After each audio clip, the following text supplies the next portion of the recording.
Is it time? It is time for us to do what we have been doing, and that time is every day. We'll know in a very short period of time, but it looks like it could be something that will be not good. Believe me, not good. I see issue with that. And again, hey. You're not going to be able to insult your way to the presidency. That's not going to happen. I don't know who created Pokemon Go, but I'm trying to figure out how we get them to have Pokemon go to the polls. I'm Ted Cruz, and my pronoun is kiss my ass. So when you think about it, there is great significance to the passage of time in terms of what we need to do to lay these wires, what we need to do to create these jobs.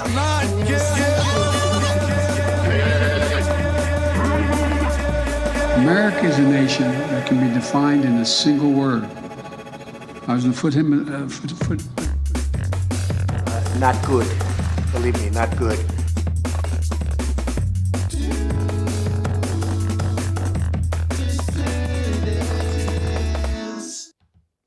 Hello, dissidents. Good morning. Welcome, one and all, to a special Thursday morning do edition of the Do Dissidents podcast. My name is Keaton Weiss, here with Russell Dobular. Hello. I didn't text you your microphone reminder, and you remembered anyway. I did. I didn't text it to you because Russell is actually running his internet off of his cell phone hotspot since the Nolans Airbnb failed him this morning, and the Wi-Fi was terrible. So you're running off your phone hotspot. So I didn't want to text you because I didn't want to overload the phone. Down in the Big Easy. Yeah. And give a day, you open up that door, alligator be out there saying hello. I see. Is so you're a your duplex. internet wire. You're renting a duplex. Is James Carville next door? Is that why the internet's broken? Is he sabotaging the show? He might be. Yeah. You knock it off over there. Well, knock that crazy shit off. You spreading that far left propaganda. Yeah. Why don't you take the ferry to Algiers and hop a rowboat to Cuba with that nonsense? We call Algiers. We call it the American Cuba. I saw you going over there yesterday. No wonder. No wonder. Go figure. Oh boy. No, I went over there and it was funny, man, because all right, like you don't have the tourists over there. They would never think of going on a ferry and going to like the other side of the Mississippi to see another part of New Orleans. They're just all in the French Quarter and Garden District. It's weird because you got a mix of like your native New Orleanians, but then you got the transplants with the "In This House We" signs over there. Right. It was pretty interesting. Like it definitely had Marigny vibes. Like seemed a little upscale. Right. Ukrainian flag. Oh wow! Still the alphabet flag. Wow. All that. Yeah. Wow, Ukraine, good for them. Still holding out. Talk about going down with the ship. For the Barbie thing, one of the tweets that I copied, she has the Ukrainian flag in the bio. Yeah, I saw that when I was checking the exhibits out. 436 strong in the YouTube chat to start today. 361 over on Rumble. Wonderful, lovely crowd. We are without Jake today since it's a morning show, but I have my Rumble screen open, so I'll do my best to field Rumble rants if you got them. We got a few super chats coming in. We will get to those in due time. Please hit that like button, folks. We got to juice the algorithm in the morning, especially since this is a Thursday morning show. Tuesday, Thursday will be the permanent schedule going forward. In case Russ gets called to host the Jimmy Show again, this way we won't have to keep adjusting as we go throughout the year. So don't worry, man. This next run, I'm endorsing Pfizer. That'll take care of that. Yeah, there you go. You should actually secure them for as an advertiser and say, "Hey, Jimmy, you mind if I read this? You mind if I read this copy on the on the show for a minute?" I cut a little side deal. I cut a side deal for my show, but they said, "Hey, the Jimmy Show gets a bigger audience, so you got to read this on his." So it'll be quick. Yeah, just it's not for the vaccine itself; it's for the booster. It's just the booster. I thought it was for dick pills. Maybe he wouldn't mind if it was for dick. Hey, you mind if we hawk some Pfizer dick pills on your show? Yeah, that would be like neutral ground. Yeah, exactly. Who has a problem with that? Who doesn't like morning wood? Yeah, exactly. All righty, folks. So we got a nice crowd in here. We have a great show planned for you today, and then we will be back on Sunday. Obviously, no show tomorrow, so we are shifting our schedule up a day, Tuesday, Thursday.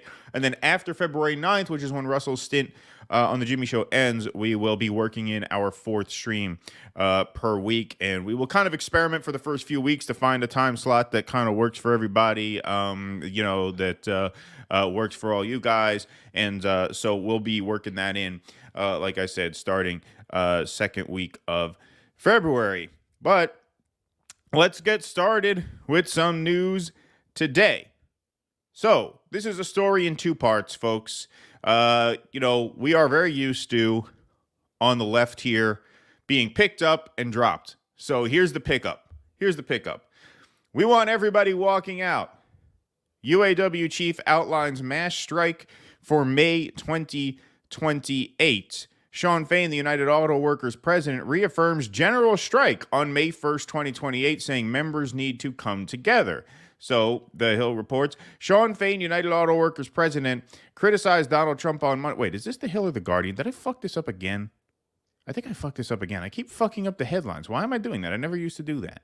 I apologize, folks. This is from The Guardian. I, I'll have to I've, fix it in I've, post. I've heard that the woman's pregnancy symptoms can spread to the husband. So maybe you're having her brain fog. Maybe I'm having her brain fog. Although my wife seems pretty sharp. She seems pretty sharp. But yeah, I'm getting sloppy with these headlines. Maybe This is the it's a third time rare this has happened in a week. variety I never where used to make this mistake. Yeah, maybe it's a rare variety where you're experiencing it, but she's fine. Yeah. Like, do you find sometimes you're the one who menstruates? Yeah, not yet. No. Anyway, okay. The Guardian. Sorry, that folks, happens I'll fix that with in some post. couples, but usually they're non-binary. To be fair. Yeah, well, that makes sense. Yeah. Shawn Fain, the United Auto Workers president, criticized Donald Trump on Monday, but declined to back Joe Biden as he reaffirmed plans to lead a general strike in the United States in 2028. Speaking to union members at the UAW National Political Conference in Washington, D.C., Fain said it was time for union members to come together. A general strike is a mass strike across various industries around similar demands or bargaining positions. In the U.S., they have been virtually non-existent in recent decades, given the passage of the Taft-Hartley Act in 1947 that restricted secondary strikes and the decline of labor unions in the U.S. since the 1970s. After successfully taking on the U.S. auto companies, Fain has emerged as a potent political figure courted by Trump and Biden. Fain also used his speech to criticize Trump, telling reporters that Trump is, as a person, pretty much contrary to everything we stand for. But the UAW has yet to formally endorse Biden, more on that in a moment, who was the first president to walk on a picket line with striking workers in September 2023. Fain told reporters the union will be holding formal discussions on an endorsement amid rumors that Biden may address the union in person later this week. So here's Shawn Fain setting the contract expiration date for May Day, May 1st, big labor holiday, obviously, 2028, and calls for a general strike that day. Something that's not talked about a lot, but it's very significant, is we set a new contract deadline for May the 1st, 2028. May Day, International Solidarity Day.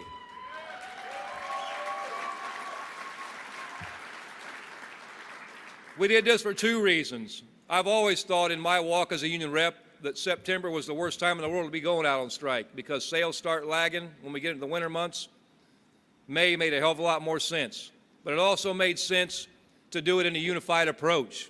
We got to get back to the days, we got to pay for our sins of the past. Back in 1980, when Reagan at the time fired the Patco workers, everyone in this country should have stood up and walked the hell out.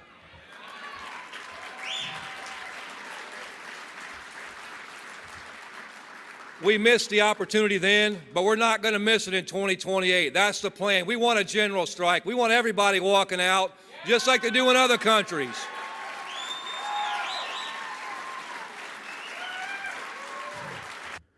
All right, so that is the pick-me-up. Sounds great so far, everybody, does it not? And here's the hammer. United Auto Workers Union endorses Joe Biden for president. The UAW formally backs president's re-election campaign after both Biden and Donald Trump courted the powerful group.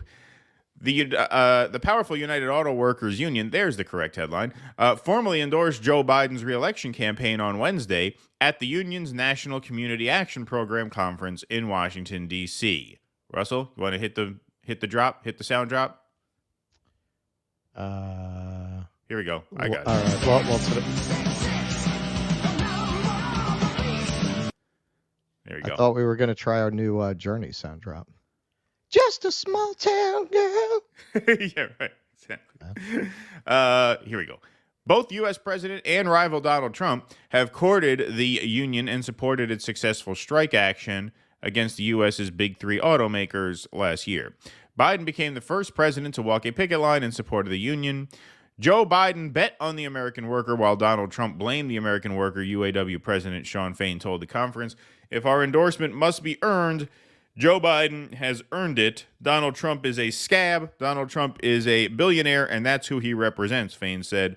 This election is about who will stand up with us and who will stand in our way. So the UAW bends the knee to Joe Biden, and Shawn Fain, dressed up in a suit and tie, Dropped the working class garb. See, he got his mind right real quick. As soon as he endorsed Joe Biden, suit, tie, Fox News. Here we go. Here's Sean Fain explaining to Fox's Neil Cavuto why they endorsed Joe Biden. Endorsements go. They Neil, don't have get you ever any had bigger beluga than caviar? This. If you're running for president of the United States, the United Auto Workers coming out for Joe Biden. That's a lot of personnel and power to commit to the president's reelection. The guy behind it, kind enough to join us, Sean Fain, the head of the UAW. Sean, very good to have you. Hey, thanks for having me. You could have considered Donald Trump. You did not. Why not? Well, I mean, if you look at just the facts and the body of work of both candidates and, both of them in their own words, nowhere in history has Donald Trump ever stood for the American worker. He stands against pretty much everything that we stand for. So you committed to Joe Biden. Many people are noticing it seems very late to commit to him. Were there any doubts? Were there any concerns? No, never a doubt. I mean, look, we have a process we follow, and, our leadership. Never a doubt? What do you mean never a doubt? If there was never a doubt, why'd you hold out so long? Yeah. What does that mean? There was never a doubt. Yeah. What's that? Yeah. Why didn't you endorse him already? Did maybe breaking the railroad worker strike, did that give you pause? Did that give you pause? Yeah. Maybe that gave you a doubt. Because there's only one person running for president who's ever broken a strike, and that's Joe Biden. That's right. As we said, our endorsements are going to be earned and not freely given anymore. And so, hold on. Let's play this back. Very late to commit to him. Were there any doubts? Were there any concerns? No, never a doubt. I mean, never a doubt. We have a process we follow, and our leadership. As we said, our endorsements are going to be earned. So there was never a doubt we were going to endorse him, but our endorsements have to be earned. That sounds like maybe there was a doubt at some point, and he must have done something that got rid of that doubt, but he didn't really do anything between when you said you were 50-50 on endorsing him or not and when you chose to endorse him. We know they met. I don't know what was said in that room, but those two statements certainly don't jive. What do you mean there was never any doubt but our endorsement have to be earned? Those two things contradict each other. If there's never any doubt that you're going to endorse him, that means that it didn't have to be earned. It means you were holding out, maybe for a better deal. Maybe that's it. Maybe they knew they were going to endorse him eventually. They just had to keep quiet because that would give them an upper hand in the negotiations. Maybe they felt if they withheld the endorsement, it would incentivize Biden to work with them a little bit more to get them a better deal. But it sounds to me like there was never really any doubt that they were going to endorse him. It was just a matter of time. It sounds to me like he was having an after-work drink. And he woke up the next morning next to a dead hooker with James Carville smoking a cigarette and explaining to him what he's going to do about the endorsement. Look, all these guys bend the knee. They all bend the knee. And I'm not conspiracy minded, but it does make you wonder, like, do these people get threatened? Like, what happens? What happens? Because this, Sean Fain, there's kind of a running theme. You're seeing this reemergence of a type that we haven't seen in decades, the fiery union leader. When was the last time you saw that? Right. I mean, these guys just have been working hand in glove with the companies that they're supposed to be having these antagonistic negotiations with for decades. We haven't seen this since the 70s, not since Reagan broke the air traffic controllers. And even he, and what he's saying about Donald Trump, don't get me wrong. I'm from New York. Long before he was a political figure, everybody knew he stiffs contractors. Like, it was well known all around the city that Donald Trump would make you take him to court to try to get your money. He wouldn't just pay you. So yeah, no, Donald Trump is a total fucking scumbag. He talks that talk like he cares about workers. He doesn't give a shit. He never cared about the workers that he hired. He's going to care about the workers of America. He's not wrong about any of that. I could understand not endorsing Trump. Of course. But why don't you basically do what the Muslim community is doing and refuse to endorse him? Exactly. You could at least go that far to make a statement. Hey, you cannot take labor for granted anymore. And doing a little publicity stunt, showing up on a picket line, doesn't make up for breaking a railroad union strike. Of course, and representing capital against labor in all kinds of other ways. I want to play a little more of this, and then we'll talk a little bit more. And not freely given anymore. And so, we had to look at a lot of things. And overall, we just had our contract fight with the big three, and our most successful contract in history. And, President Biden stood there with us on the picket line, unlike President Trump back in 2019 when GM was on strike for 40 days and he was completely non-existent and silent on the issue. I can go down through the list of things, the difference in the candidates, but it's very clear to us who stands with working class people in this country and who stands against them. Okay. Now, if it was, to Russ's point, if it was always going to be a binary choice, Biden or Trump, I would have bet everything I own that given those options, UAW would back Biden. Right. I never expected them to back Trump. I mean, look at Sean Fain's rhetoric up there, right? Sean Fain sounds a lot like a Bernie Sanders. And what do we know Bernie Sanders always does at the end of the day? Caves, right? So he sounds like a progressive firebrand who the question is, does he allow himself to get co-opted by the Democratic Party, or does he take a stand as an independent? So to me, the question was never Trump or Biden. I would have bet everything I owned that the UAW was never going to endorse Trump. But that's not the point. The point is, as Russ said, you could do what the Arabs are doing now in swing states, right? Not all Arabs, but there's a huge movement amongst Arab voters now across Michigan and various swing states. Right. Yeah.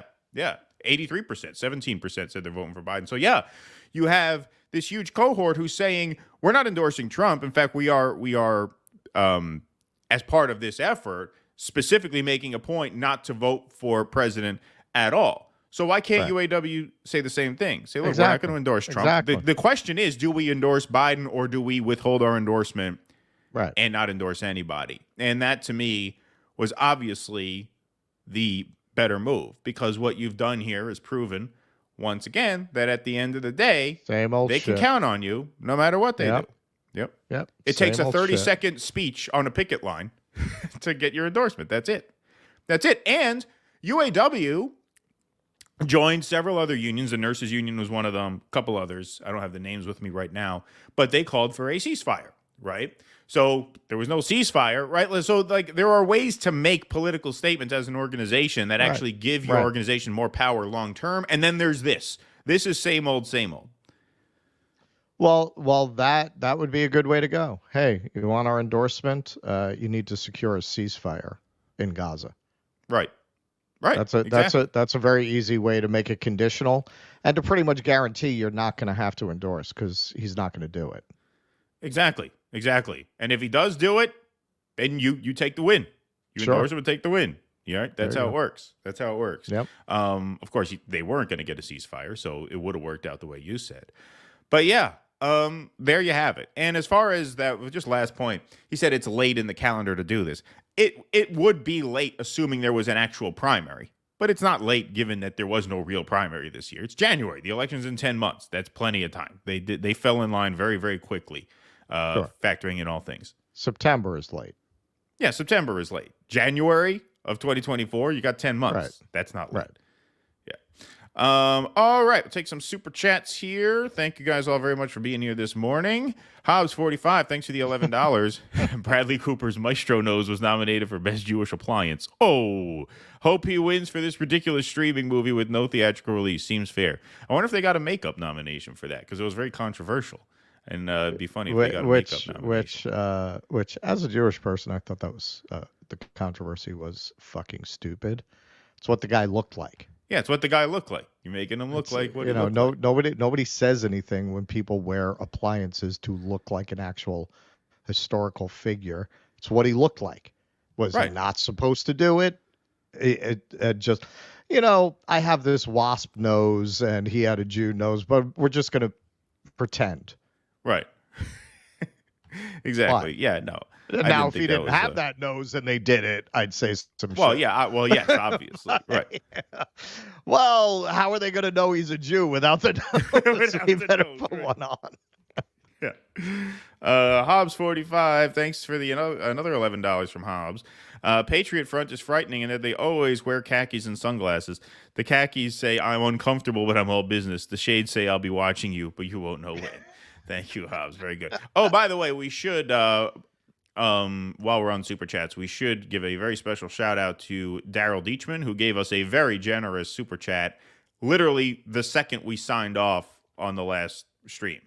Gave us a very, very generous Super Chat that's going to really go a long way to financing our next Julian Assange trip. And so thank you, Daryl. We didn't have a chance to thank you in person because you got it in. I got to book that now, yes. Right as we did. We have decided I'm going to jolly old England, and most of the questions I'm going to ask people in the crowd are going to be about the food. I'm also going to ask about the food. So do you actually eat British food, or do you mostly fall back on Indian? Right. Well, the Indian food in London is supposed to be amazing. No, they all eat that. Yep. That was like I went to Australia. Nobody eats they don't eat their food. They eat Asian food. Right. So Junkless Kendall, Kyle Kalinske get nominated. Ryan Gosling did get nominated. Robbed. Yeah, he got robbed. Kyle got snubbed. The devil wants his due dissident, says Eric Husso. Thank you very much. Mr. Fancy Pants, morning shows. Thank you for the $9.99. Have been the only ones I could watch live lately. I love your New Hampshire coverage. Thank you. As a New Hampshire native, I'd say it was wicked awesome. Yeah, wicked good. That was wicked good. Thank you very much, Mr. Fancy Pants.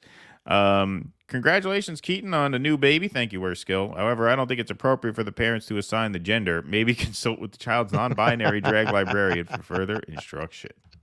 Thank you. Well, we assign the sex, not the gender. We'll have to wait 10 years for gender. I still don't know my kid's gender. I mean, they look like boys to me, but you never know.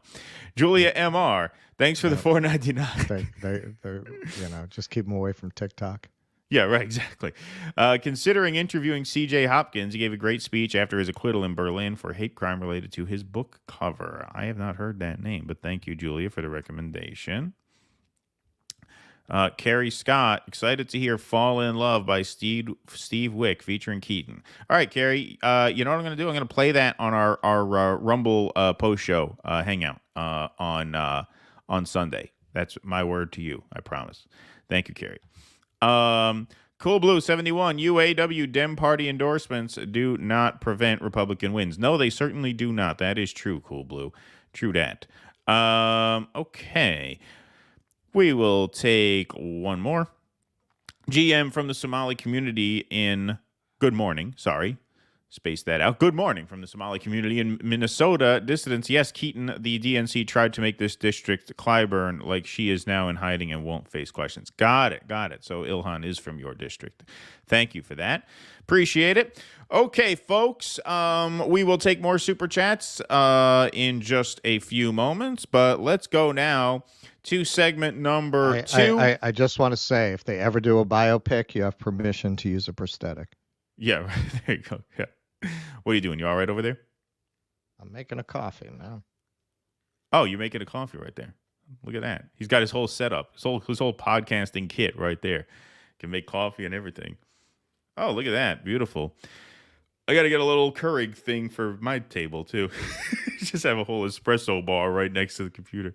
That's good. Well, this place is like a little mini house. Like, basically what they did is this is a double shotgun, and they took one half of their double shotgun, and they built a wall and cut off a section to rent as an Airbnb. That's what this is. Right. Got it. Folks, we're going to go to some CNN footage. Here is a CNN panel after the Democratic quote-unquote primary in New Hampshire. Van Jones starts talking about how it's a real shame that the Democrats did not allow for a real primary, and he gets some pushback from Kate Bedingfield, who is one of the new sort of high-profile Dem hack operatives to go out to the media and say, no, this is actually a totally fair process. The Mark Regev of the DNC. Yeah, the Mark Regev of the DNC, exactly. All right, here we go. So embarrassing and weird that we can't just have a normal primary. I love South Carolina. I'm glad that South Carolina is going first. But there's something wrong in a party where you have this much discontent with the candidate and nobody can figure out a way to vote or do anything that counts or send a signal or send up a smoke signal, get a carrier pigeon, do something and listen to the fact that people in this party are very worried that Biden's not the right person. And so, and by the way, he can't give a speech now because these kids are so upset. In 1968, there was an unpopular war with very scary images, and it mobilized a generation and it hurt Democrats in 68. He's referring to the fact that Biden gave a pro-choice speech in Virginia, and it was interrupted about 13 times by ceasefire protests. That's what he's referencing there. Well, that was the example that Dean Phillips chose to. Exactly. He thought he could be Eugene McCarthy. In that, Yeah, I mean, there was an opportunity for a candidate other than Joe Biden to make moves here, and for voters in New Hampshire to say we want to see somebody different than Joe Biden. And Joe Biden won in a write-in by 3 to 1. But do you feel good about it? Hold on. Do you feel good about the fact that these people who did go for Dean, their stuff doesn't count anyway? There's no way for anybody in this party to register an effective, even protest vote because the DNC ziplocked this thing before anybody had a chance. You don't think if there had been an unexpected level of support for Dean Phillips in this process today, that there would have been more of a reckoning? There was absolutely the opportunity for people to make their voice heard, but people want to see Joe Biden be the nominee. Joe Biden beat Donald Trump what are you in 2020. In terms of people not what part of it makes you feel they were cut off from the process? Well, the fact that, first of all, I think Dean Phillips begged everybody to run, begged Gavin to run, Gretchen to run. The people who were basically managing themselves for 2028 didn't want to run, so he had to kind of kamikaze himself. But the way that the DNC is operating is sending the signal that this is Joe Biden's party, perfectly fine, and that no dissent is welcome, and that's the message that's being received. I think here's what I think. President, though, I mean, he is the head of the party. It is Joe Biden's party. Right. I mean, he's the head of the party. Well, now, you may not want to see him be the nominee, but a lot of Democrats tell that to all these young voters. A lot of Democrats do. Okay, so there are the two things here. Okay, what Van Jones is saying is obviously true, that there was no way to register an effective rebellion against Biden, especially in New Hampshire when the delegates. Who the fuck is Dean Phillips? Well, also the fact that the delegates didn't count, right? The fact that this was basically a scrimmage contest that Joe Biden didn't compete in. If a miracle happened and Phillips won, the line out of the DNC and out of Kate Bedingfield would have been, well, Biden boycotted the race, so of course he lost. He didn't run, right? Yep. So Van Jones is right there. But the thing is, what this Kate Bedingfield woman is saying here is also true. And this is the point that I really want. This is the point that I've been trying to make. She's saying if there were this popular surge within the Democratic base that demanded, not tell a pollster, we wish someone else was running. Oh, it'd be nice if someone else ran. But no, if they actually demanded another candidate and went out en masse and supported a Dean Phillips or a Marianne, obviously, or when RFK was running an RFK, then you'd have a more of a case to make. In this case, like what she's saying is actually true. And I feel like a lot of progressives and leftists get baited into this argument. They get baited into saying, well, no, Van Jones is right, the process is rigged, and therefore everything you're saying is bullshit. She is obviously an operative. She obviously has no morals, no principles, no whatever. She's just a careerist, just an empty pantsuit, right? But what she's saying is actually true, which is that there was no appetite amongst the Democratic base to actually challenge Biden. Telling a pollster you wish someone else was running is not a challenge to Joe Biden. A challenge to Joe Biden is saying we will not vote for Joe Biden in a primary. And it takes that massive surge of support, of popular support among the actual voting base to generate any kind of momentum. Only once you've generated that can you demand debates, right? Donald Trump didn't debate anybody. You're not owed a debate just because you're running. You're owed a debate when you get enough popular support to feel like, or for the leading candidate to feel like they have to debate you, otherwise you're going to overtake them. So you're not owed media. You're not owed a debate. You're not owed anything when you decide to run. You have to generate enthusiasm amongst the voter base in order to put that pressure on the system. And inside the Democratic Party, you cannot do that. Why? Because the voters are stupid and sheep, and they will fall in line behind Joe Biden. So what Kate Bedingfield's saying there, as nasty as it sounds and as awful as it is, it's actually true. It is actually true. Now, what Van Jones is also saying is true, which is that the DNC doesn't play fair. I'm not saying that's not true. But what she says in counter to that, you have to actually take what she's saying, not as an invitation to challenge her and say, well, that's bullshit. Take that as your invitation to up and leave. Say, oh, you're right. You're right. This party didn't want anybody other than Joe Biden. They may have said they did, but they really don't. They didn't vote like they did. And so fuck you. We're out. We're not playing this game anymore. We're not dealing with these fucking people anymore. That's what you should take away from that segment. Not Van Jones owns Kate Bedingfield. No. Kate Bedingfield had a perfectly valid response, which is, yeah, maybe you don't want Joe Biden to be the leader of the party, but he is, and the voters proved that. And they did. They did prove that. You know why? Because they're fucking dumb. There you go. Well, word is that Marianne actually was surging, but she really miscalculated the blood ties between New Hampshire and New York. So she said some nasty things about New York, and it killed her. I know. I fucked her up at the end there. Right at the last minute, I blew it for her. That was it. Ever since 1692, when Jebediah Dobular, my actual great-great-great-great-grandfather, came up from New York to sell schmatas in New Hampshire. There's been a close tie there. Yeah, she is right for the wrong reasons. You know, she framed it as the voters want Joe Biden. And sure, there's nuance there. And it's what you're saying. They don't want him. But it's a party of they lack the will to demand anything different, which means they may as well want him. That's my point. It's a party of hall monitoring alumni. Right. These are all. When have you ever met a Democrat who got in trouble in school when they were kids? Exactly. These are the good kids who always came with the permission slip and they did what they were told. They grew up to be right. They Democrats. don't want homework. They don't want homework. But if the teacher forgets to assign homework, they're the people who raise their hand. Hey, what about homework? It's not because they want homework. It's because they want to obey. They want to be in good standing with management, right? Yes, that's what they want. They want to show what good little boys and girls they are. Exactly. So that's who they have always been, and the people like that are attracted to the cultural signaling of the Democrats. So they want to be told what to do.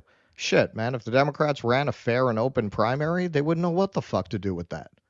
If you don't tell them what to do, they'll create a candidate who tells them what to do. Like these are people who are not comfortable with independent thought. And what's really remarkable is how much their rhetoric is built around the idea that they're the free and independent minded people. Right. It's a fucking joke. It's a joke. So yeah, no, she's not wrong on the face of it, but she's wrong in the framing that there's some kind of they don't even these people who went and wrote in Joe Biden, they don't want Joe Biden. I mean, maybe a few of them. They don't want Joe Biden. They want to do what the TV told them to do. Right.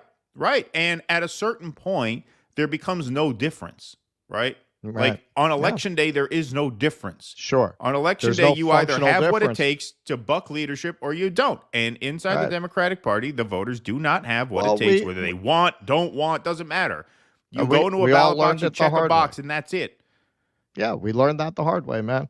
Look at us fucking running around. Oh, look, the majority of Democrats support Bernie's policies. The majority of Democrats prefer Bernie to Biden. And what did it matter? All James Clyburn had to do was this. Right. And the voters, no, I love Bernie. The whole thing went up in smoke. I want Medicare for all. I want everything Bernie wants, and I like the guy. So are you voting for him? Well, no. I mean, I gotta vote for Biden. No, the thing with Bernie is, there's a process of change. Right. It's incremental, and you got to know how to work the levers of power. And exactly, that's what you get. Fucking bullshit they read in the fucking Times and in the fucking Time magazine, and here on the CNN. And you're never breaking through that. You really are dealing with cult members. Yes, indeed. Look how often we see in our comment section, hey, I'm a Republican. I'm a Trump voter. I may not agree with everything you guys say, but I appreciate your honesty. And you have made me think differently about a few things. And I realize maybe I'm more like, when have you ever seen somebody write in our comment section, hey, I'm a Democrat. and I'm a Biden voter. But, you know, watching your show has made me think I've never seen that once. No, never. not once. Not once. Exactly. That's a great point. That's a great point. You've never seen that coming from the Biden MSNBC set. Not once. A single time. Not once. And I promise couple you guys, we have our suspicions. You know, couple of you guys. But, you know, so maybe you are possible exceptions. But we're talking about you can count on one hand. Maybe. But we've never seen anybody actually say explicitly, I love Rachel Maddow, but you guys have made me rethink certain things. Never. No. And I promise you, every single day, I could go through the comment section and find at least one new comment of that variety from a Republican or from a Trump voter or from a self-described conservative. I have literally never once seen that from the other side. Yeah, we have Democrats who come in to troll us on occasion, but I've never had one come and say, hey, you know, you made me think about some things. Never. Right, exactly. All right, we'll take a couple more super chats. Sparky, denazify Israel. Thank you, Sparky. Is Fain to unions? Oops, I'm sorry. Skipped Aspen Fallen. Is Fain to unions as Bernie is to progressive politics? Yes, good point. I made that point myself, but yes, that is a very good way to think of him, it seems. Derek P., thanks for the $5. The total opposite of labor power. Get this guy out of here. We need Chris Smalls. Yeah. Indeed. J.A. Savage, what are your thoughts on Trump's VP pick? I mean, according to the last report, I heard that Elise Stefanik was high on the list, which I think would be a big mistake. I think she is a charisma vacuum. You know, I think she would be a major drag on the ticket. You know, she's from my neck of the woods. She's from upstate New York, somewhere she's around upstate here. New York. Yeah. I don't think that would be a good idea. Yeah, Haley, he floated. That's a non-starter. So I think it could be like a Kristi Noem type. If I had to bet money, I would say Kristi Noem. I don't think it's going to be Carrie Lake. She's running for Senate. And I don't think it's going to. I mean, I think Stefanik. I mean, Trump is very conscious of who has the look and the you know, he's very conscious of TV. Stefanik is not good TV. I know she got good press from the Zionists when she grilled the Claudine Gay. No, that's a loser. That's a loser. He should not pick her. My guess would be Kristi Noem if I had to guess. What about Vivek? No, I don't think so. Because he's too much in the other direction. He'll upstage him. He's too good. Yeah. He couldn't tolerate Steve Bannon. Yeah. And I think, you know, Vivek also is too much. Not only is he too much of a presence, but I think Vivek has too much of an intellectual fervor about him. And I'm not a fan of the guy, as I've demonstrated, but you know, he does bring a lot of ideas to the table in ways that might be an imposition on Trump. Like he might force certain positions on Trump that Trump might not feel comfortable taking. So I don't think it'll be Vivek. I'm going to register a guess, Kristi Noem, if I had to guess, but that's just a guess. I'm not very confident in that. All right, let me see here. Beautiful. Here comes Ron. Here comes. Yeah, he'll pick Ron DeSantis. That would be a fun coming twist. Up on the outside. Coming up on the outside. Folks, you guys are coming up on the outside. Our Patreon members, you can go to patreon.com/do dissidents to support this program. We just had a patron exclusive show yesterday morning. That was a fun show. That was really fun. We got to talk to a lot of you guys, meet some of you guys for the first time on yesterday's show. So when you become a patron, you get 2 members only live streams per month. We did our first of January yesterday. We'll do the second one next week. You can sign up at Patreon. You can sign up at Substack as well, dudissidents.substack.com, or you can join our locals. That's dudissidents.locals.com. If you're on YouTube, if you're watching on Rumble, super easy to join our locals. Just hit that red button right underneath the screen and hit join. Now, Locals, just like Substack, is a newsletter, so you can join for free to get newsletter alerts, or you can join as a paid member to get the perks for as little as $5 a month. You get a shout out on the show scroll here. You get call-in access to our weekly post-show Q&As, which are every Sunday night, and you also get access to the aforementioned supporter-exclusive live stream. So that's patreon.com/do dissidents. dudissidents.substack.com or dudissidents.locals.com. Like I said, perks are the same across all 3 of those platforms. And we thank you very much for your support. We say it all the time. Our supporters are the backbone of this program. They are what keep the operation up and running and censor-proof, and they are the reason, you are the reason, I should say, why we were able to add our 4th stream, which is coming up second week of February, as soon as Russell's Jimmy Dore hosting stint comes to a close, at least the first stint, knock on wood, hopefully the first of a few. But thank you guys very much for your support, as always. All righty, let's go to another super chat here. Not bloody likely, $27.99 in Canadian dollars. Thank you very much. Love you guys. Shows like yours make it possible for this older millennial lady not to lose her shit on a daily basis. Free Palestine, peace and love. Thank you. Just wait. We haven't finished yet. Yeah. Well, I'm an older millennial guy, so I feel where you're coming from. I think we're same age bracket. So thank you very much for watching. And thank you for the kind donation. Billy D, thanks for the $10. The next time you get harpooned by a hypocrite for being an out-of-stater trying to influence the locals, ask about all of her out-of-state campaign money trying to influence the locals. Yeah, exactly. We're all your campaign donors from New Hampshire. If I really wanted to get thrown out, I could have said, and I did think of this in real time, but I chose not to say it because I wanted to make a point and not get thrown out. But when she did ask, where are you from? I did cross my mind to say, I'm from planet Earth, where you're polling in single digits. But that would have gotten me tossed, and I wouldn't have gotten to make the point. You would have had 6 old ladies gumming you to the door. Exactly. That's probably the first time in my life where I've actually put the mission above the joke. I usually always opt for humor over the mission, but that time, because I really wanted to make that, because that was the point I've been making since we've been starting the show, and I finally got to make it to a candidate in front of her supporters, so I didn't want to just waste it on a joke, but that would have been funny. That would have made for better content. We would have gotten a lot more views had I said that. So maybe next time. Well, you know what? As somebody said in the comments section, let me be the asshole, and you can take the high road. Imagine if I told that to her. I'm from planet Earth, where you're pulling at 6. I mean, that would have been pretty fucking funny, man. Yeah. I don't know if that would have gotten you tossed.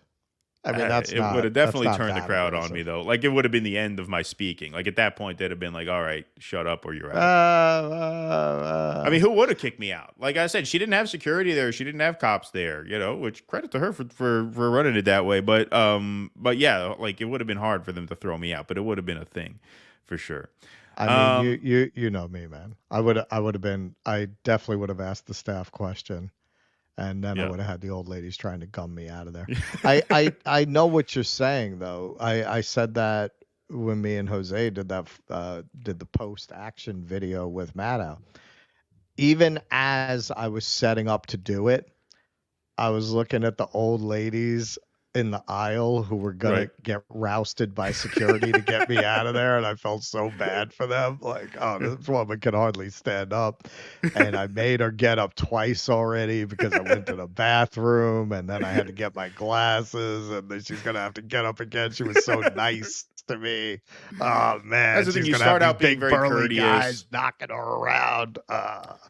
Well, the thing is, I had a seat, like at the Dean Phillips event that I got thrown out of. I had a seat right in the middle. And I wasn't planning on getting thrown out of the Dean Phillips event, so that wasn't on my mind. I don't want to be hard to drag out. But I started out very nice because they had some elderly people there who needed seats. And so one of the staffers comes out and say, hey, if you don't need a seat, raise your hand. If you're able to give up your seat to a person who needs a seat, please raise your hand. And so I was one of the only people who raised my hand. So I said, sure, I'll do it. And the whole crowd, oh, what a mensch, what a guy. And then a half hour later, they're dragging me the fuck getting tossed. Exactly. Yeah, no, because when you're doing what we were doing, you want to be in the middle to make it as hard as possible to get to you. But then that obviously affects innocent bystanders.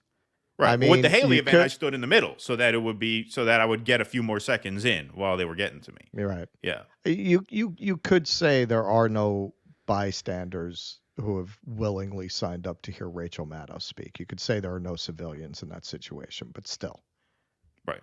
Right. Of course. Always. All right, folks. Let's move on. Segment number 3.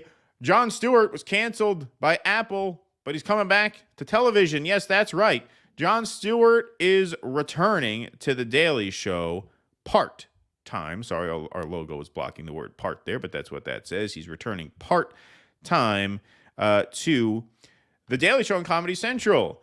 Yeah, this from the AV taking Club. up watercolors just wasn't doing it. Yeah, right, exactly.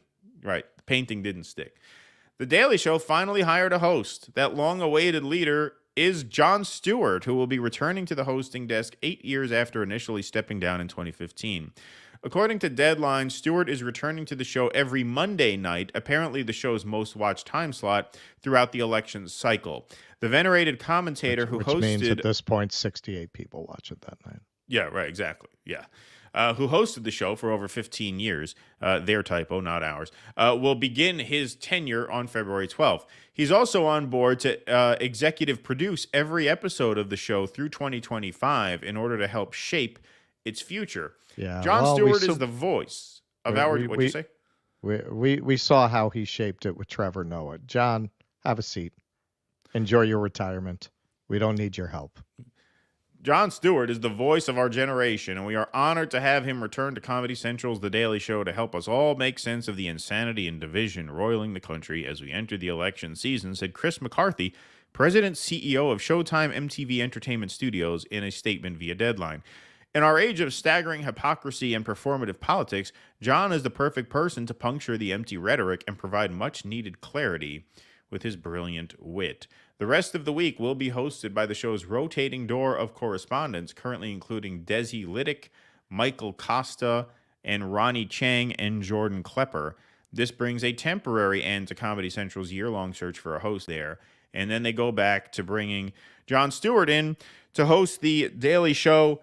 I agree. I don't get the point of this. I don't get the point of The Daily Show anymore. Like, I don't even know how people watch that show anymore. How is this even a thing anymore? Now with YouTube and the internet and podcasting, like, that show had its place. I mean, it was a great show. They won Emmys year after year, and rightfully so. The writing on that was amazing in the early days of Jon Stewart. He kind of lost his fastball towards the last couple of years, which is why I think he stepped down.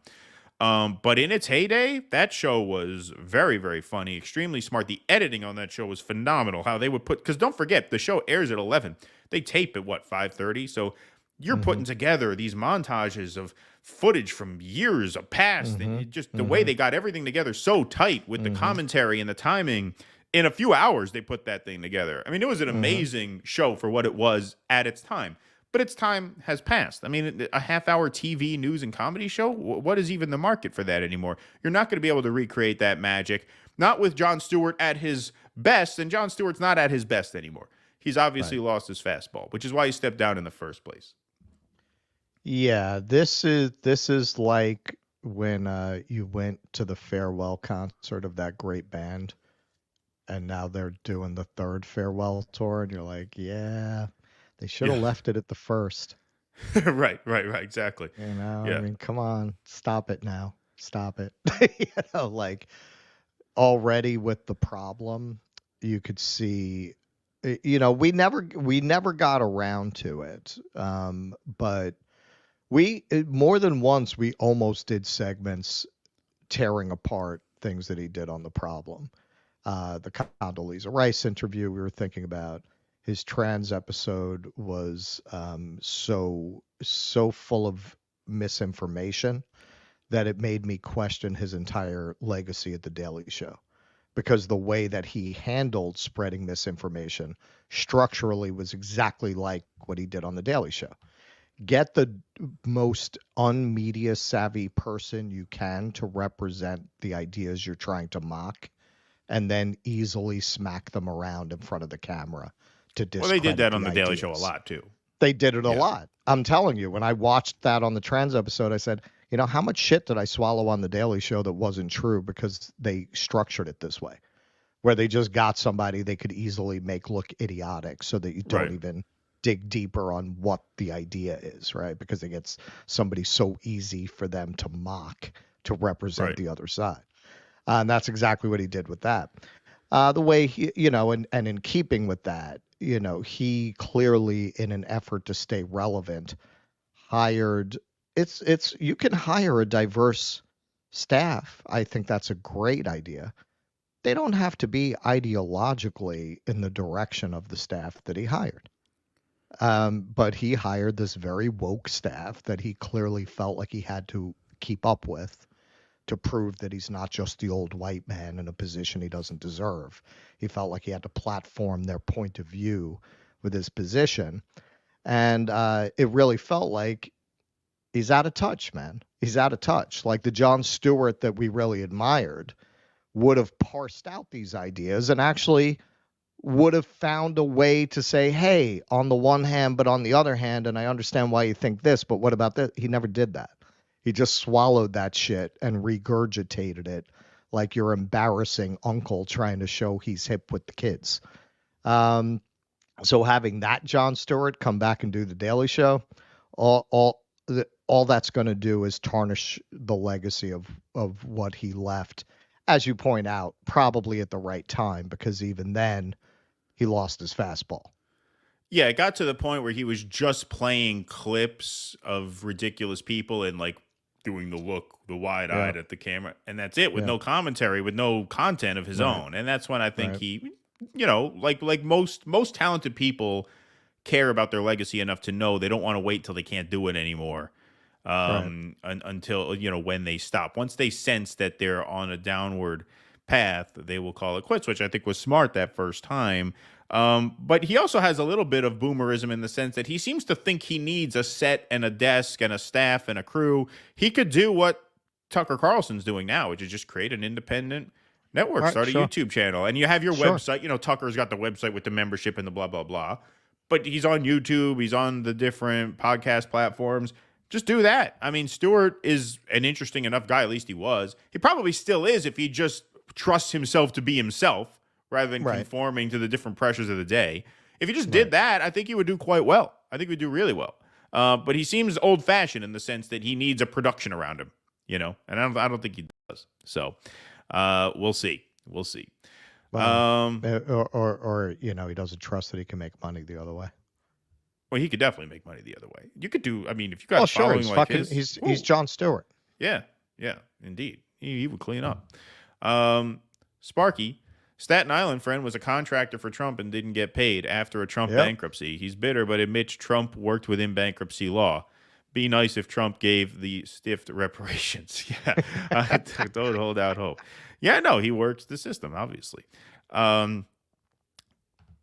Van Jones just uses this cred for his VB&M turn later. Well, yeah, he is that guy at the end of the day. I mean, that's why he says, I love South Carolina. I'm glad they're going first. Why are you glad they're going first? If them going first is part of rigging the process, then why are you glad that they're going first? Right? I mean, to virtue signal the way along with the party. It's just wonderful to go to a diverse state. Well, I mean, if it's a diverse state full of mindless Democrats who do what James Clyburn tells them, have you accomplished have you accomplished diversity of thought or only diversity of identity? And that's all they're really talking about when they talk about diversity. Those diversity upper Midwest of thought states is not welcome. Exactly. The upper Midwest states are the truly diverse states. Now, Michigan, you want to make the point Michigan's too expensive because it's too big a population center. Okay, what about Minnesota? You have a lot of Arabs in Minnesota, a lot of African Americans in the big cities, a lot of rural whites, a lot of middle-class whites, a lot of wealthier whites. That's a diverse state to have the first in the nation go. And it's not too populated, so it's not too expensive to run. That's what you would do if you actually cared about diversity. No, what they're doing in South Carolina is they're trying to rig it in favor of the people who take orders from top brass. And that's that. Well, it's for the same reason we don't really like democracy so much as we like autocracy with nations we want to control. Democracies are messy. When you just got one dictator to deal with, that's a lot easier. It's much easier when you install a Pinochet. South Carolina has a Pinochet named James Clyburn. Right. Yeah, exactly. You only have to deal with him. Right. Yeah. Yeah, indeed. Chris Shipley, thank you for the $20. That's very generous of you. Appreciate that. Eric Cousseau, thanks for the $5. Any Democrat who would have voted for a challenger has already left the Democrat Party. That's a big thing, too. And our Trumpers are post-Duopolis by now. All that's left are the sheep. Yes, that's true. That's true. But the sheep had a grip on the party before we left. But you are right. Now they have an even stronger grip. Dan Richmond, 666. To see what you did there. I like it. Poll taken of Dem voters without Biden, and it proved his point. Nobody above 15%, lots of single-digit names, reeked of we're waiting for instructions. Yes, indeed. Indeed. I saw that. You tweeted that at us, right? Here's a Rumble rant. I say I would never vote for Trump, but I got type 1 diabetes and a mortgage. I definitely won't survive another year of Bidenomics. It is what it is. Well, that's like I said, number one and two interchangeably, inflation, border. Almost every single person I asked in New Hampshire, no matter who they were voting for, said those were the top two issues, far and away. D Party, Clintonites, PMCs, Bush Jr. castoffs. Yes, indeed, Cool Blue. Thank you very much for that. Hello, fellas. Here's McDougal, your favorite member of the MAGA delegation, checking in. Keaton, I saw you went to New Hampshire to endorse our great president, Trump, in person. Well, I saw you there, didn't I? Didn't you call Nikki Haley a whore? Wasn't that you? I thought that was you. I had the wrong guy. Thank you, McDougal. Didn't go to one of those New Hampshire diners. Yeah, right.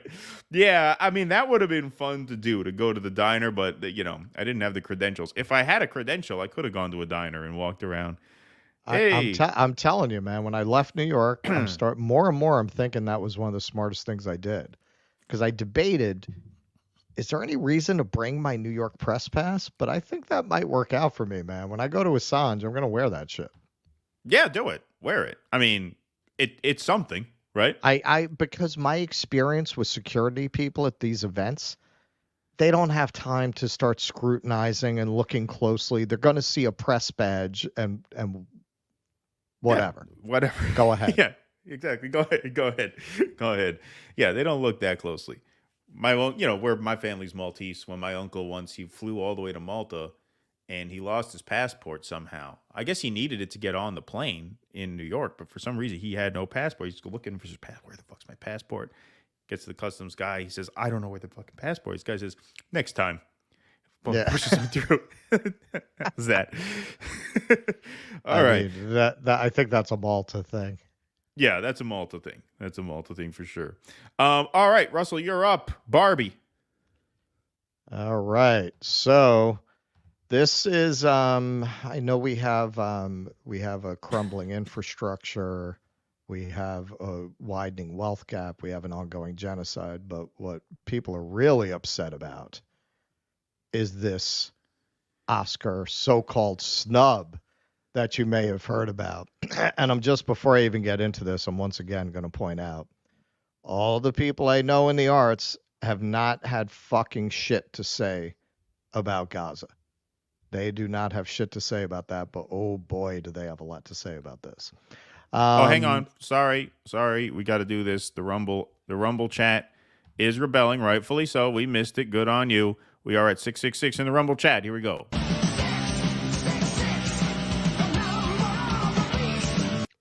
I made up for it with a double devil horn. Beautiful. Double. All right. So for Barbie fans online, a bitterly ironic Oscar snub. When the 2024 Oscar nominations were announced this morning, the snubs of the two most prominent women involved in Barbie, the director Greta Gerwig and the lead actress Margot Robbie, became the breakout story. The top-grossing film of 2023, passing the $1 billion mark worldwide, is based on the imagined life and times of the iconic Mattel doll. A cultural phenomenon in its own terms, Barbie, along with Oppenheimer, became half of an unusually thoughtful summer blockbuster duo released on the same day in July, Barbenheimer, nothing to sneeze at. As it turns out, the internet has strong opinions about today's announcement. Note the Ukrainian flag. She is a writer, Charlotte Clymer. Let me see if I understand this. The Academy nominated Barbie for Best Picture, 8 nominations total, a film about women being sidelined and rendered invisible in patriarchal structures, but not the woman who directed the film. Okay, then. All right, we'll get into it, but it's very debatable that that's exactly what the film was about, but all right. The shitlib of horror himself, Stephen King, weighed in. The Oscar nominations and movie-going tastes have pretty much parted company. All right, I'm sorry. I just have to interject. You are Stephen fucking King, and you are just realizing that Oscar nominations and movie-going tastes don't have anything to do with each other. You work in a genre that is notoriously ignored by the Academy Awards year after year. The fucking Shining, like, it doesn't matter how good it is. It doesn't matter what the cinematic quality is. It is a genre that is entirely ignored. And you just notice this? Shut the fuck up. They gave Forrest Gump Best Picture over Shawshank Redemption. Yeah, I mean, you're Pulp Fiction should have won Stephen anyway, but King. Shawshank is better than Forrest Gump. Yes, you're Stephen King making this observation. Like this just happened. This just happened. Star Wars, arguably alongside, I would say, Harry Potter, probably the two most influential modern day cultural myths to come out of the mind of any creator or movie studio or author. Where are the Academy Awards? There's the People's Choice Awards. I think that's what you're talking about. So the film wasn't completely shut out. It was nominated for Best Picture, while Ms. Gerwig picked up a nomination with Noah Baumbach for Adapted Screenplay, Ryan Gosling for Supporting Actor, and America Ferrera for Supporting Actress. But the fact that Mr. Gosling was tabbed for his tow-headed Ken, who discovers the idea of patriarchy and then attempts to dominate Barbie land before Ms. Robbie's character destroys gender-based oppression, was too much for some to take. Quote, "We're actually doing patriarchy very well," unquote, the writer Jody Lipper wrote in an Instagram story quoting a line from the film. In a statement released yesterday, Mr. Gosling wrote, "To say that I'm disappointed that they are not nominated in their respective categories would be an understatement." And in a statement to Variety, Ms. Ferrera said she was incredibly disappointed that they weren't nominated. Indeed, because Barbie functions as a commentary on sexism and a meta-commentary on its own place in feminist discourse, the movie itself was the first place some of its fans reached to express their outrage over the snubs. This one went particularly viral. Nominating Ken but not Barbie is literally the plot of the movie. That's from Brad Meltzer, who's also, I believe, a writer. Particularly galling for some were the awards garnered by Ms. Gerwig and Ms. Robbie's Barbenheimer male counterparts, Christopher Nolan and Cillian Murphy, for their work on Oppenheimer. This is Zoe Rose Bryant. Greta Gerwig and Margot Robbie were as crucial to Barbie's critical and commercial success as Nolan and Cillian Murphy were to Oppenheimer's. Imagine the uproar if one or both of those men had been snubbed. It's wild how Barbie is Oscar-worthy, but not the women who made it so. They'd have been flipping over cars in the streets if Christopher Nolan got snubbed for Best Director. They'd have been burning down Paris. You thought January 6th was bad.